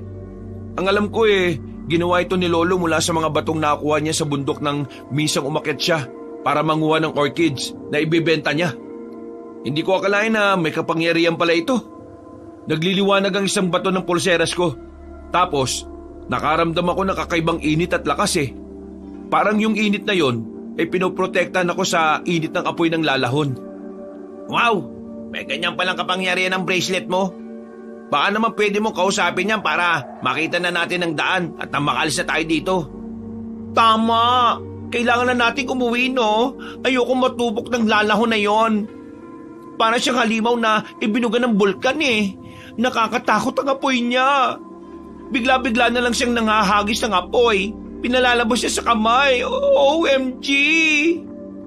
Ang natatandaan ko sa kwento ng tungkol sa lalahon, nakakakuha siya ng lakas mula sa mga nabibiktima niya. Hindi na bumalik ang lalahon. Baka nanghina na siya. Baka naghanap siya ng ibang bibiktimahin. Tapos, babalikan tayo. Umalis na tayo dito bago pa siya bumalik. Ikaw, Ate Susan, bakit parang namumutla ka? May nangyari ba sa'yo? Hala, huwag mong sabihin, bigla ka na naman makakatulog Naalala ko na nag-apoy din ang katawan mo nung nilublob ka namin sa sapa Ibig sabihin, kontrolado ng lalahon ang katawan mo. Paano kung balikan siya ng lalahon? Baka hindi naman na. Nabigla lang siguro siya sa nakita niya. Mas mainam siguro kung umalis na tayo dito. Baka natakot na talaga si Ate Susan. Oo, umalis na tayo. Masama ng pakiramdam ko. Pinalitan na ni Tony si David sa pag-alalay kay Susan. Tahimik silang naglakad paalis sa lugar. Naging malikot ang mga mata ni Tony dahil hinahagilap niya ang daan palabas ng gubat. Wala man lang siyang makitang bakas na dinadaanan ng mga taong umaakyat sa bundok. Maya-maya ay biglang huminto si Susan sa paglalakad. Nang tingnan niya ito, bigla siyang nagulat dahil nag-aapoy na ang mga mata ng matanda. Nabitiwan na ni Arthur si Susan dahil sa pagkabigla. Bago pa man makapagsalita si Tony, ay bigla na siyang sinakal ni Susan. Sumigaw ng malakas si Arthur dahilan para mapalingon sa kanya sina David at Irish. Susan, anong ginagawa mo? Huwag kayong lalapit. Delikado na naman siya. Tumakbo na kayo palayo, dali! Ano? Anong gusto mo? Iwan ka namin dito? Kinokontrol na naman si Ate Susan. Lalabanan ko siya, pero hindi ko alam hanggang kailan ko siya kayang labanan. Sobrang lakas niya. Ano gagawin natin, Arthur? Huwag kang matulala dyan. Ilayo mo si Ate Susan kay Tony. Ha? Oo, sige. Anong gagawin natin? Isa na naman siyang halimaw ngayon. Baka mapigilan ng pagkontrol sa kanya ng lalahan kapag isinuot ko sa kanya yung rosaryong nasa bulsa ko. Matapos ilayo ni Arthur si Susan kay Tony, bigla na lang naging marahas ang babae. Nagwala ito at pinigilan naman ni na David at Arthur. Naganap naman ang baging si Tony at nang makakita ay dali-dali niyang tinalian ang kaibigang matanda para hindi sila nito magawang saktan. Pagkatapos ay isinuot agad ni Iris ang kanyang rosaryo sa liig ni Susan. Lalong nagwala ang babae at lumakas ang pagliliyab ng kanyang mga mata. Nag-apoy na rin ang kanyang kamay kaya nakawala ito sa pagkakatali. Hinawakan nito ang nakakwintas sa kanyang liig at pilit na inaalis. Pinag-aapoy niya yon pero hindi magawang sunugin. Lalo lang nagsisigaw si Susan dahil hindi nito magawa ang gusto. Maya-maya ay nagsasalita na ang pag-iyak at pagtawa ng babae. Nagpagulong-gulong ito sa lupa habang pilit pa ring inaalis ang rosaryo sa kanyang liig. Nang mapagod na ay bagya itong kumalma. Gumagana kahit paano ang rosary. Ipag-pray over kaya natin siya. Baka makatulong para hindi na siya makontrol ng lalahon. Oo, pwede nga. Sa tingin nyo, dapat ko bang ipasuot sa kanya ang bracelet? Wag muna. Baka mamaya dumating naman ang lalahon. Ipagdasal muna natin siya. Mas powerful yon. Nagkasundo sila na ipagdasal si Susan. Ipinatong nila ang kanilang kamay sa ibabaw ng noo ng babae. Si Iris ang nanguna sa pagdarasal. Habang ginagawa nila yon, ay lalong nagwawala si Susan. Maya-maya ay biglang hinawakan ni Susan ang kamay ni Tony na may suot na bracelet. Galit na umungol ang babae at pilit na inaagaw sa binata ang pulseras nito. Nang akmang aalisin ni Tony ang kanyang kamay, ay pinigilan siya ni Irish. Sinabihan siya na ituloy ang pagdarasal. Nilabanan nila ng dasal ang pagkontrol ng lalahon sa katawan ni Susan. Lalo namang hinigpitan ni Susan ang pagkakahawak sa kamay ni Tony. Maya-maya ay nagliwanag ang bato sa pulseras ni Tony at biglang sumigaw si Susan. Parang napaso ang kamay nito at madaling inalis sa pagkakahawak kay Tony. Itinuloy na lang nila ang pagdarasal hanggang unti-unting nawala ang apoy sa kamay ni Susan. Ganun rin ang apoy sa kanyang mga mata. Pagkatapos ay hingal na hingal ito hanggang sa tuluyang mawalan ng malay. Ayos ka lang ba, Tony? Oo.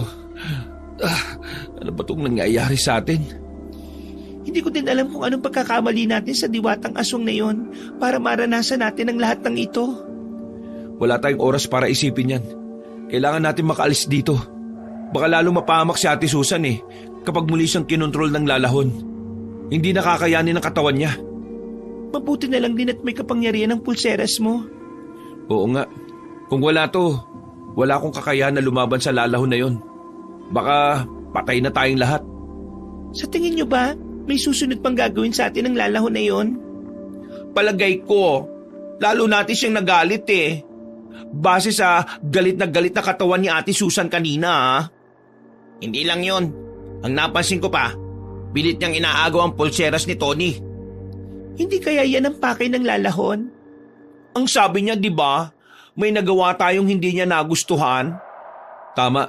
Tsaka biniro natin ang pag-aalay para sa kanya. Si Arthur yun Bakit? Sumakay ka naman O sige na, huwag na magsisihan. Buhatin natin si Ate Susan. Umalis na tayo dito. Naglakad uli sila. Pero dahil napagod na sa pagbubuhat kay Susan, nagpasya silang magpahinga muna. Inihiga nila ang kaibigan sa inilatag na kumot ni Irish. Guys, mukhang hindi kinaya ng katawan ni Ate Susan yung presensya ng lalahon.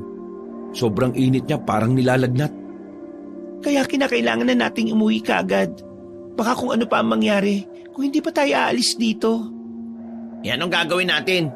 Gigisingin ba natin siya o bubuhatin na lang? Sa palagay ko kailangan muna nating magluto at kumain para magkaroon tayo ng lakas pababa. O sige, maghanap muna ako ng ilang kahoy para makapagsaing tayo. Hindi na. May maliit na lutuan si Ate Susan. Portable yon. Binili niya sa online. Sandali, kukunin ko sa bag niya. Mabilis silang nakapagluto at kumain na magkakasama. Tinirhan din nila si Susan para kung sakaling magising na ito ay may makakain. Hindi rin nagtagal ay nagising na ito. Nang tanungin ito kung ano ang nangyari ay hindi na nila nasagot ang babae. hindi na nila dinagdagan pa ang pinagdaraanan nito.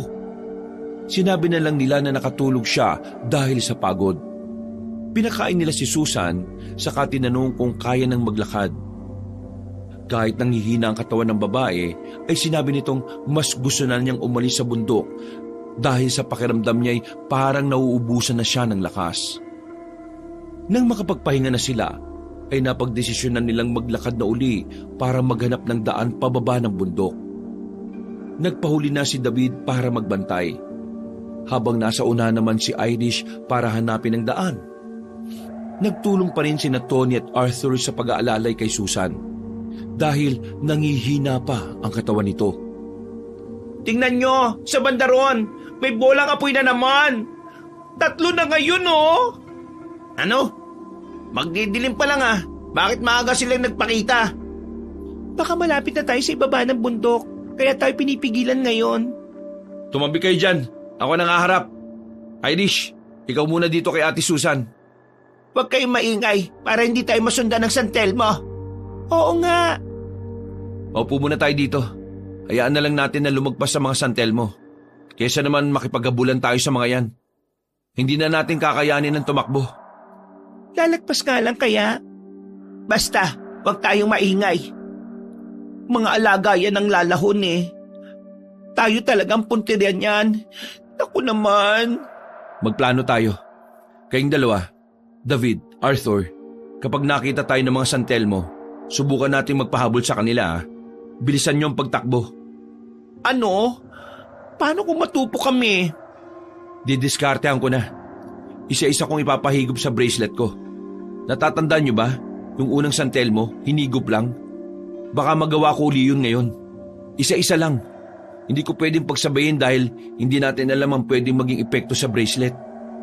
O sige, nagtitiwala kami sa iyo ah. Tahimik lang nilang pinagmamasda ng mga San Telmong palutang-lutang sa hangin na parabang may hinahanap. Kahit anong ingat nila sa kanilang kilos, naramdaman pa rin sila ng mga apoy. Nanlaki ang mga mata nila nang makitang lumilipad na ito palapit sa kanila.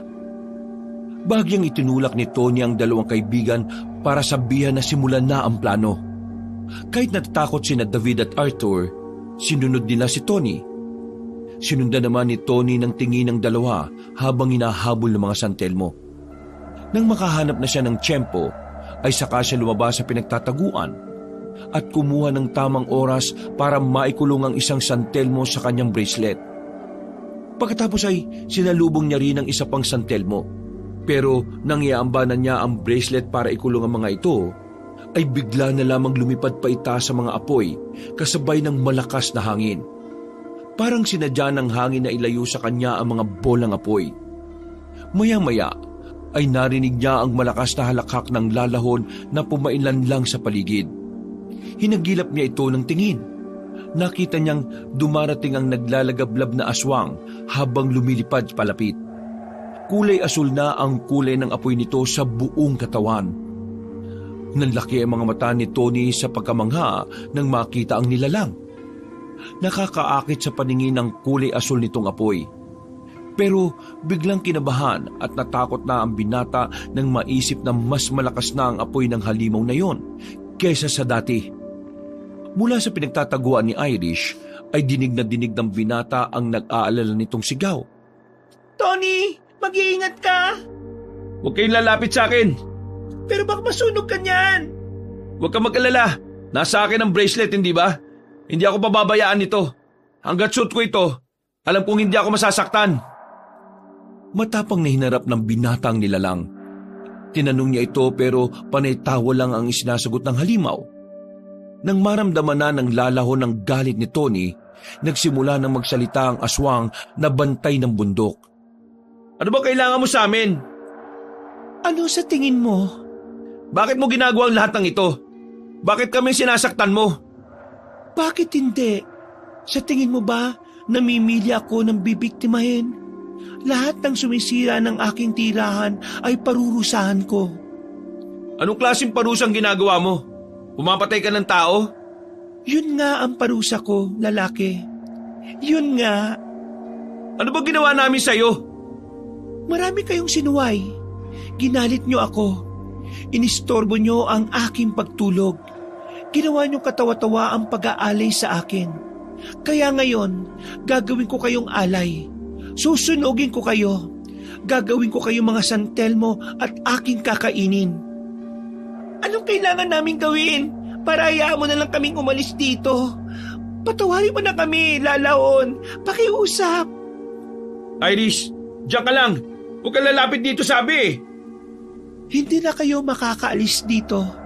Magiging pagkain ko na kayo. Pakawalan mo na kami. Humihingi na kami ng tawad sa lahat ng kasalanan namin sa iyo. Pauwi mo na kami, parang awa mo na. Patawarin mo na kami, Lalahon, kung wala kaming naialay sa iyo. Pasensya na kung naging maingay kami at nagkalat dito sa teritoryo mo. Hindi namin alam na bawal pala eh. Humihingi kami ng sorry. Dahil sa takot ni David ay lumod na siya sa harapan ng Lalahon para pakinggan ang kanyang pagsusumamo. Pero tinawanan lang ng aswang ang kanyang ginawa. Hindi nila nagawang kumbinsi ng aswang ng Diyosa ng bundok. Ano bang gusto mong gawin namin, ha? Humingi na kami ng tawad. Kung gusto mo mag-aalay kami sa iyo, ano bang gusto mo? Pagkain ba? Ibibigay namin ang lahat ng dala namin pagkain. Pauwi mo na lang kami at huwag nang pahirapan. Ayoko niyan. Kung ganon, anong gusto mo? Ang mutya. Ibigay mo sa akin ang mutya. Anong mutya ba yun? Hindi ko alam ang mga pinagsasabi mo. Ang pulseras na nasa braso mo. Ibigay mo sa akin. Mutya pala ito? Oo. Yan ang mutya ng kagubatan. Hindi yan dapat nasa iyo. Ako ang dapat na may tangan yan. Ibigay mo na sa akin ang mutya. Ano bang meron sa mutyang to? Bakit gusto mo makuha? Ibigay mo na lang sa akin. Wala nang saysay kung ipapaliwanag ko pa sa iyo. Hindi mo naman pala kilala yan. Hindi. Wala akong dahilan para ibigay sa iyo to. Regalo to sa akin ng lolo ko. Iniwan niya itong alaala. Gagamitin mo lang ito sa masama eh. Anong sinabi mo? Ang lakas ng loob mong pagsabihan ako. Maya-maya ay nakita nilang ikinumpas ng Lalahon ng kanyang kamay. Nabaling ang tingin ng magkakaibigan nang makitang wala sa sarili si Susan at dahan-dahang itong lumalapit kay Lalahon. Kahit pigilan nito ng mga kaibigan ay parang bingilang si Susan na patuloy lang sa paglalakad. Diretso lang ang tingin nito sa aswang at walang takot ang mga mata. Nang makarating si Susan sa harapan ng Lalahon, isinabit siya nito ng patiwarik sa isang puno gamit ang baging sa bundok. Ate Susan! Pakawalan mo ang kaibigan namin! Kinokontrol na naman niya si Ate Susan! Bitiwan mo siya! Halos mamatay na siya dahil sa kagagawan mo eh! Ibigay mo na sa akin ang mutya at ibabalik ko sa iyo ang kaibigan mo bilang kapalit. Hindi! Hindi ako mapayag! Kukunin ko siya gamit ang sarili kong kakayahan! Agad na sinugod ni Tony ang aswang. Sumugod din ang Diyos ang bantay ng bundok at sinampal si Tony gamit ang kamay nitong umaapoy. Agad namang itong naiwasan ni Tony. Kaya si Arthur ang tinamaan sa braso. Napahiyaw sa sakit ang binata. Tumalsik pa ito at sumadsad sa damuhan. Kaagad namang pinuntahan ni David ang kaibigan para tulungan. Anong ginawa mo sa kaibigan ko? Bakit mo siya sinaktan? Ha? Tanga siya eh. Hindi siya umilag. Para sa iyong sampal na yon. Pero sinalo niya. Pagbabayaran mo yon. Malakas na ang loob mo. Oo, tumatapang na nga ako. Salamat sa iyo. Inatake uli ni Tony ang aswang. Sinipa, sinuntok, pero hindi niya matamaan dahil sa bilis ng galaw nito. Sumugod naman ang nilalang at tinangka na sakalin si Tony. Nagliwanag ang mutya ng binata dahilan para masilaw ang aswang. Umatungal ito at napaatras. Galit na galit ito kay Tony kaya muli na namang sumugod. Nakatayo lang ang binata at naghihintay ng pagsalakay. Nang makalapit ang aswang, ay kaagad niya itong sinuntok ng malakas habang nagliliwanag ang kanyang mutya. Tumalsik ang nag-aapoy na aswang at bumangga sa puno. Nasunog ang puno dahil sa nag-aapoy na katawan ng Lalahon. Lalong naggalit ang Diyosa dahil nasira ang isa na naman sa mga iniingatan niyang puno. Maya-maya ay naglabas siya ng mga santelmo. Isa-isa niyang inuluwa ang mga ito. Pagkatapos ay ikinumpas niya ang kamay at sa isang iglap ay sinugod ng mga santelmo si Tony. Nagsisigawan na ang mga kaibigan ng binata. Sinasabihan siyang magtago pero hindi nakinig si Tony. Matapang niyang hinarap ang mga santelmo ng lalahon. Pinahigop niya ito sa kanyang mutya. Pagkatapos ay siya naman ang sumugod. Nagawa niyang palutangin sa hangin ng kanyang katawan at nilipad niya ang aswang. Nang makalapit ay pinagsusuntok niya ito.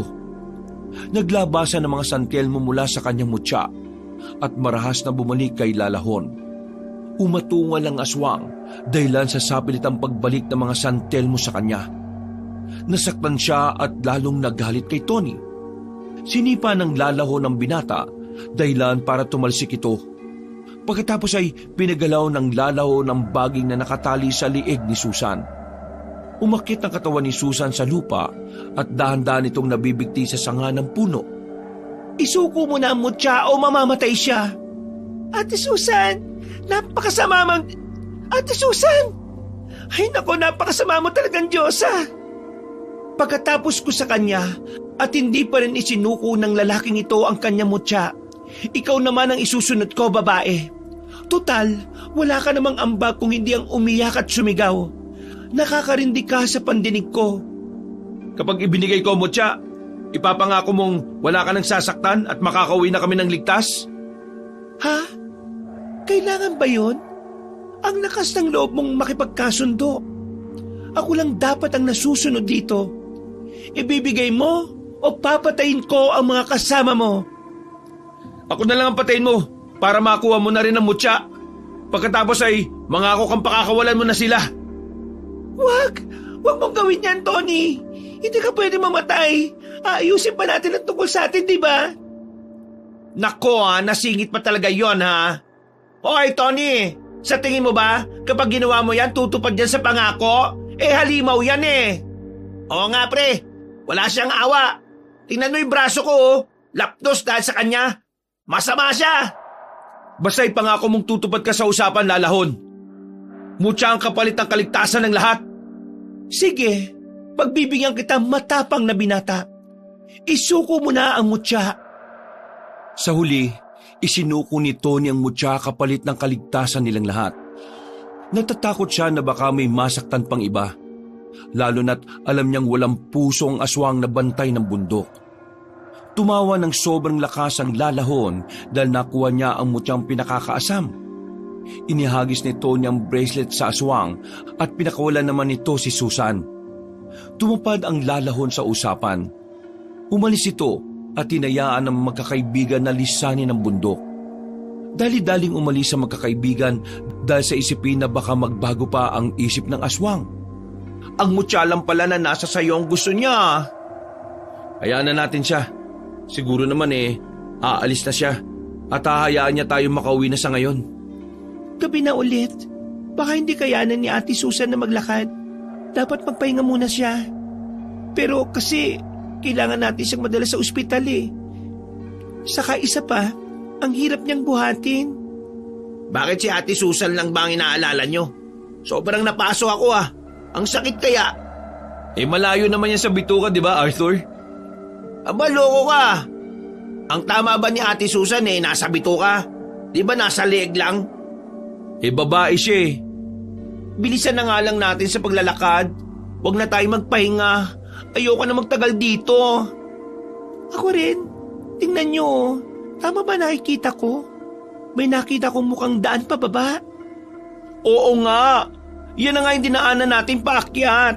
Ibig sabihin, pinalaya na nga tayo ng lalahon. O dali na, bumaba na tayo. Ibig sabihin, si lalahon talaga ang dahilan kung bakit tayo naliligaw. Kahit anong gawin natin, kahit saan tayo pumunta, hindi natin matatagpuan ang tamang daan dahil hawak natin ang mutya na habol niya. Pinaglaruan niya talaga tayo. Oo, gano'n na nga. Pasensya na kayong lahat ha. Mukhang mas napahamak pa tayo dahil sa pulseras ko. Hindi ko naman alam na mutya pala yun ng lalahon eh. Mutya daw ng kagubatan, sabi niya. Pero mutya na yun ng lalahon kasi nasa kanya na. Di bali na.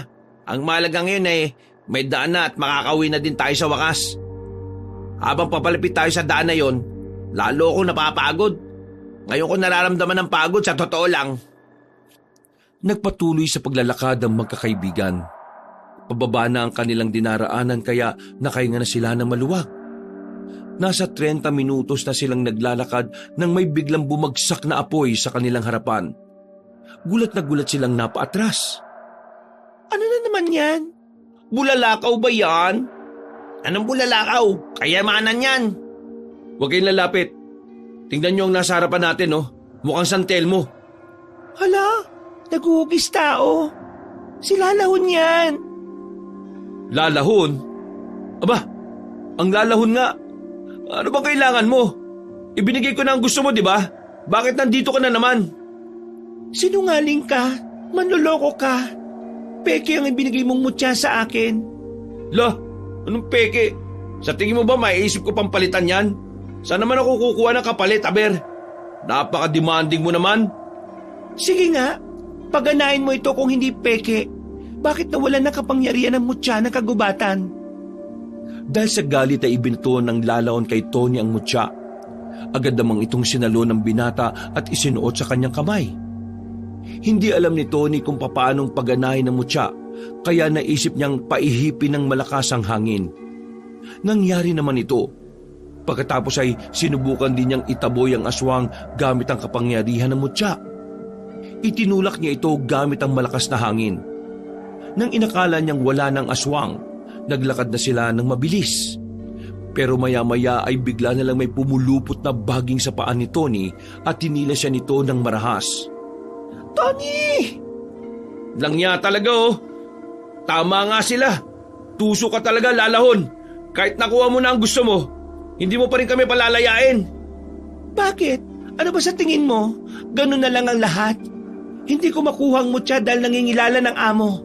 Kaya ikaw na lang ang kapalit. Lalapain kita at gagawin kong San Telmo ang kaluluwa mo. Buwisit ka. Halimaw ko talaga at hindi na Diyosa. Habang hinihila ng lalahon ng baging na nakatali sa paan ni Tony, naghanap naman na makakapitan ng binata. Kumapit siya sa matibay na damo at ang makakuha ng tiyempo ay tinalon niya ang lalahon. Sinipa niya ito sa dibdib. Sa gulat ay hindi kaagad nakabawi ang aswang. Mabilis na kinalas ni Tony ang baging sa kanyang paa. Pagkatapos ay hinagilap niya ng tingin ang lalahon. Hindi niya ito makita. Maya-maya ay narinig niya ang malalakas nitong pagtawa. Palipat-lipat ang boses nito kaya di malaman ni Tony kung saan ba talaga nagtatago ang aswang. Bigla siyang napatingin sa bandang kanan dahil nakarinig siya ng ingay. Nanlaki ang mga mata niya nang makita ang mga kaibigan na balot ng baging ang katawan at tinahatak ng mga mababangis na hayop. Mabilis niyang nilapitan ng mga ito para iligtas. Pero bigla na lang nagdatingan ng mga San Telmo. Kung saan-saan nang gagaling ang mga ito. Napatras siya dahil sa takot. Sa dami ng mga San Telmo ay tiyak na matutupok siya kapag sinugod niya ang mga ito. Muli niyang tiningnan ng mga kaibigan. Nakita niyang nakatali na sila sa puno. Panay ang sigaw nila ng tulong at nag-iiyakan na rin ang mga ito. Lalahon! Lumabas ka! Pakawalan mo ang mga kaibigan ko! Ano ba kasi ang gusto mo? Hindi ka tumupad sa usapan eh! Wala naman akong kailangan tuparin dahil wala akong nakuha sa'yo. Ngayon, lahat kayo ipapatayin ko. Hindi na ako magpapakita ng awa. Pero dahil nalilibang ako sa'yo, binata, makikipaglaro muna ako. Ikaw ang una kong lalapain. Ipapakita ko sa mga kaibigan mo ang magiging katapusan mo.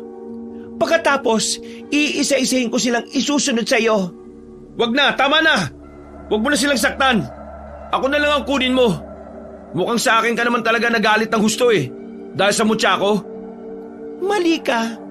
Nahumaling lang ako sa mutya. Alam mo ba kung bakit ko kayo naramdaman? Dahil unang tapak niyo pa lang sa aking teritoryo, nakaramdam ako ng malakas na galit. Sa galit ako kumukuha ng lakas. Kagaya ng apoy sa bulkan. Kapag malakas ang enerhiya sa paligid, sumasabog ako at nagdudulot ng kapahamakan sa mga taong pasaway. Anong sinasabi mo? Isa sa inyong nakahatak sa aking kamalayan. Isa sa inyo ang may malakas na galit. Nadagdagan pa ng panay-away at sagutan habang umaakyat kayo sa bundok. Dahil galit na galit siya, ginusto kong tulungan siyang mas magalit pa. Kaya ginamit ko siya para pahirapan kayo. Pero ngayon, wala na akong gagamitin. Pagsasama-samahin ko na kayo sa kamatayan. Walang may galit sa amin, Lalahon. Magkakaibigan kaming lahat. Oo, nagkakasagutan kami at nag-aaway. Pero hindi yung galit kagaya ng inaakala mo. Talaga ba? Kung ganon, tanungin mo sila isa-isa. Alamin mo kung sino ang may galit at bakit siya galit na galit. Kapag napaamin mo, pakakawalan ko ang isa sa inyo. Bilang gantimpala. Wala ka namang isang salita eh. Kaya bakit ako magtitiwala? Mas mabuti pa, patayin na lang kita.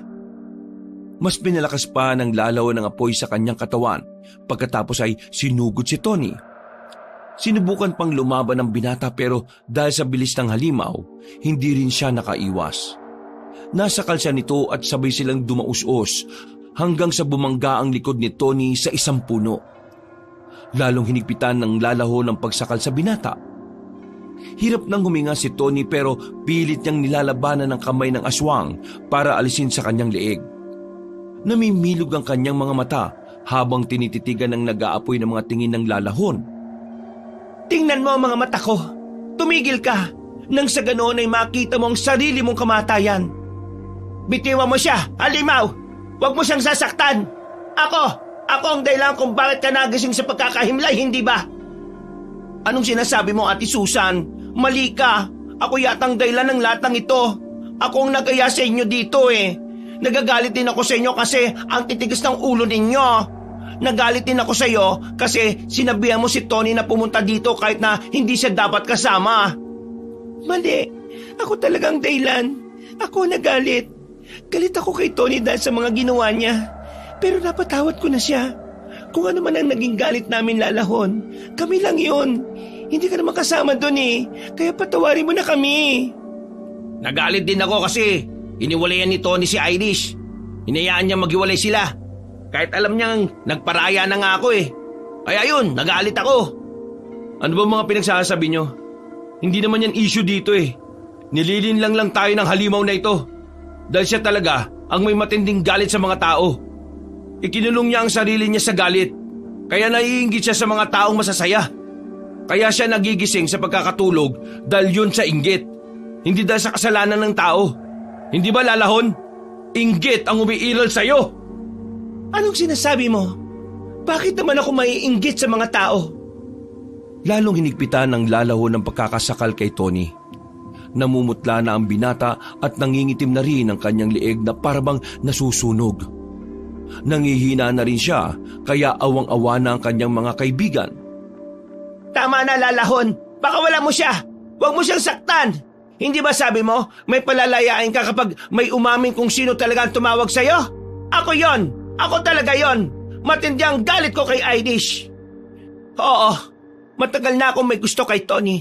Pero hindi ko masabi. Nahihiya ako dahil bukod sa magkaibigan tayo. Dahil sa bukod na magkakaibigan tayo, kaibigan ko siya, ay may edad na rin ako. Kaya ayoko masira yon. Saka naglagay sila ng rule sa barkada na bawal ang magkakaibigan. Pero inalis nila yon na magtapat sina Irish at Tony na sila na. Galit na galit ako nang malaman ko ang balak ni David na mag-hiking dito. Inalam ko ang kwento ng bundok na ito. Nalaman kong kumukuha ng tao bilang alay ng mga umaakyat. Hindi talaga ang alay nila ang gusto mo, kundi ang mismong tao. Kaya inaalay ko sa iyo si Irish para maisakatuparan yon. Pumayag akong gamitin mo ang katawan ko. Ate Susan, bakit? May ganyan kang galit? Patawarin niyo akong lahat. Dahil sa akin, napahamak kayo. Parang awa mo na, Lalahon. Ngayon, ako na lang ang kunin mo. Huwag na ang mga kaibigan ko. Pakawalan mo silang lahat. Hindi. Walang mapapahamak sa atin. Normal lang ang lahat ng rason ninyo. Kaya kayo nagagalit. Pero ang hindi normal, ang kumitil ng buhay dahil lang sa pagiging makasarili. Mukhang nagkakasira-sira na kayo. Gusto ko yan. Ikinuyom ni Tony ang kanyang kamao at nagliwanag ang kanyang mutya. Dahil sa damdamin niyang mailigtas sa mga kaibigan, umusbong ang kanyang bagong lakas. Sinuntok niya ang lalahon at tumilapon ito matapos siyang mabitiwan. Pagkatapos ay pinagkukuha niya ang mga santelmo na nakalutang sa paligid. Hinigop yun ng mutya ng kagubatan. Nang makuha niyang lahat, mabilis niyang sinugod ang lalahon. Pinagsusuntok niya ang aswang. Bawat suntok ay bumabalik sa halimaw ang mga pinapakawalan niyang santelmo. Dahil hindi ito mapigilan ng lalahon, nang hina siya at hindi na makalaban. Napatras ang aswang at sinamantala ito ng binata. Muli niyang pinagsusuntok ang lalahon. Naglabas ng malakas na liwanag ang kanyang mutya, dahilan para masilaw ang aswang. Muling pinalakas ni Tony ang ihip ng hangin. Pinatalsik niya ang aswang sa pinakamalayong mararating nito. Sa kanya dali-daling pinuntahan ng mga kaibigan.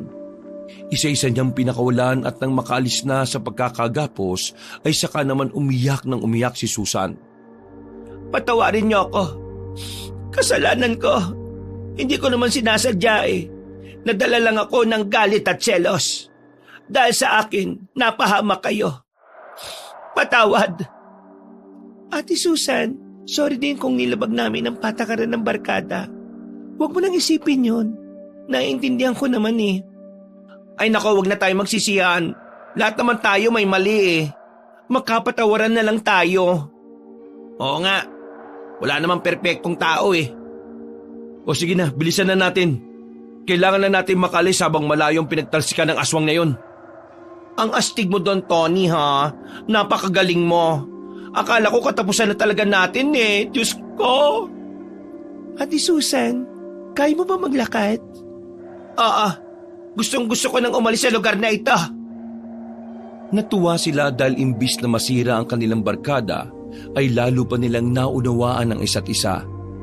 Matapos mailabas ang kanilang mga galit, napayakap pa si Irish kay Susan para iparamdam dito na hindi siya nagalit sa kaibigan.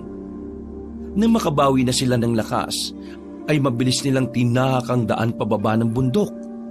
Nang makarating sa ibaba, nakita nila ang mga guide sa pag-akyat ng bundok na parang may hinihintay ang mga ito. Nang makita sila, ay sobrang natuwa ang mga guide dahil ligtas silang nakabalik. Nalaman nilang hindi lang pala sila ang naligaw sa bundok ng Kanlaon. Nang mga sandaling yun, marami din ang naligaw. Pati na ang ilang mga guide na kabisado na ang bundok ay naligaw rin at natagalan bago mahanap ang tamang daan. Nagtaka ang lahat sa nangyari. At dahil alam nila ang kwento tungkol sa lalahon, naniwala silang ito ang may kagagawa ng lahat. Pagkaalis nila sa bundok, ibinaon na rin nila sa limot ang masaklap nilang kapalaran at muli niyang hinarap ang bagong buhay. Dumaan sila sa ospital para ipagamot ang mga sugat na kanilang natamo. Mas naging matibay ang pagkakaibigan nila kahit na madalas silang nag-aasaran. Samantala, naayos na rin ni Irish at Tony ang problema sa kanilang relasyon. Tinanggap naman ng mga kaibigan ang pagbabalikan ng dalawa. Kahit na may masama silang karanasan sa mga bundok ng Kanlaon, hindi yun naging hadlang para muling mag-hiking ang magkakaibigan. Pero sinigurado nilang ligtas na ang bundok na kanilang aakyatin. At inuuna nila palagi ang kaligtasan kesa sa katigasan ng ulo at paglabag sa mga ipinatutupad na patakaran. Natutunan din nilang igalang ang kalikasan dahil isa sa mga natutunan nilang aral na ibinigay ng lalahon ay ang pangalagaan ng lugar na tirahan ng ibang nilalang. Mula noon, naniniwala na silang sa bawat bundok o gubat ay mga nilalang na nakatira na dapat irespeto ng mga tao. Ilang linggo na ang nakalipas matapos nilang akyatin ang bundok. Nagkaroon ng kakaibang pakiramdam si Tony. Pabalik-balik ang kanyang lagnat. Madalas din niyang nararamdaman ang pag-init ng mutya na nasa kanyang bracelet. Dahil doon, ay nagpasya na siyang hubarin ito at itago na lang sa kanyang damitan. Pero tuwing papasok siya sa silid, nakikita niyang nasa ibabaw na ito ng kama. Nagsimula na siyang matakot sa mutya. Kaya inilagay niya na ito sa isang maliit na kahon na yari sa kahoy sa kanilagyan ng kandado. Iniisip niyang ibaw nito sa lupa kapag nagkaroon siya ng oras. Pero mula nang itago niya ang mutya, ay kung ano-anong masasamang panaginip naman ang kanyang nararanasan. Isa pa sa pinakakinagugulat niya ay gumising siya, suot niya ang mutya. Dahil sa mga weirdo niyang nararanasan, ay nakipagkita siya sa mga kaibigan saka sinabi sa kanila ang tungkol dito. Ano ba yung mga panaginip na sinasabi mo? Oo nga, saka nakakatakot ha. Baka may sumpa talagang bracelet. O di kaya dahil pa yan sa galit ng lalahon. Sa tingin nyo, nakokontrol pa niya tayo? Hindi naman siguro. Baka mga napapanaginipan ko kasi kakaiba. Nakakatakot kasi sa panaginip ko. Ang dami kong nilalaban ng aswang. Tapos, ang mga pangyayari sa panaginip parang nangyari na sa akin. Pero sa totoong buhay, wala naman akong ganong karanasan Ang lalahon lang ang aswang na nakalabang ko. Baka may nagmamay-ari ng mutya na yan dati. Tapos, nakikipaglaban siya sa mga aswang. Tapos sa panaginip mo, akala mo ikaw yon. Baka ipinapakita sa iyo ng mutya ang landas na kailangan mong tahakin. Ala, ano yun? Ang kalabanin ng mga aswang? Ayoko nga. Di ba ang lolo mong nagmamay-ari ng mutya? Dati ba siyang kumakalaban ng aswang? Hindi naman naikwento ni lolo yun Walang nakakaalam sa amin nun. Ang sabi nila, si lolo sobrang pasaway daw nung nabubuhay pa. Kahit daw nung kabataan niya, matigas daw ang ulo at palaging umaalis ng bahay. Lagi daw nababarkada yun Kaya pag uwi palaging napapalo. Anong balak mong gawin dyan sa bracelet mo? Gusto kong ibaon sa lupa para matapos na. Ikaw na nga ang nagsabi na kahit na anong gawin mo bumabalik pa rin yan sa'yo. Baka talagang may misyon ka dito sa mundo. Sino ba ang pwedeng lapitan para makatulong? Hanap tayo ng taong may alam sa mga mutya. Ay, nakakatakot na. Baka kung ano na naman ang mangyari sa atin. Hayaan nyo na. Ako nang bahalang umayos nito. Kwento ko lang sa inyo para mabawasan ang alalahanin ninyo. Ayos ka lang ba talaga? Oo naman. Maliit na problema lang ito kumpara sa lalahon. Sira ulo. Matapos ang kanilang pag-uusap, umuwi na rin si Tony. Gabi na nang makauwi siya sa lugar nila. Nagmuni-muni siya habang naglalakad. Panaka-naka niyang tinitingnan ng kanyang bracelet hanggang sa makita niya nagliliwanag ang mutya nito. Ang nag-iisang bato na kulay asul sa kanyang pulseras. Nagtataka siya kung bakit ito nagliliwanag. Kaagad niyang itinago sa bulsa ng suot na pantalon ng kanyang kamay. Dahil iniisip niyang baka may ibang makakita nito. Pero wala namang ibang taong naglalakad ng mga oras na yon. Hanggang sa maya-maya ay nakarinig siya ng malakas na sigaw ng isang babae sa bakanting lote.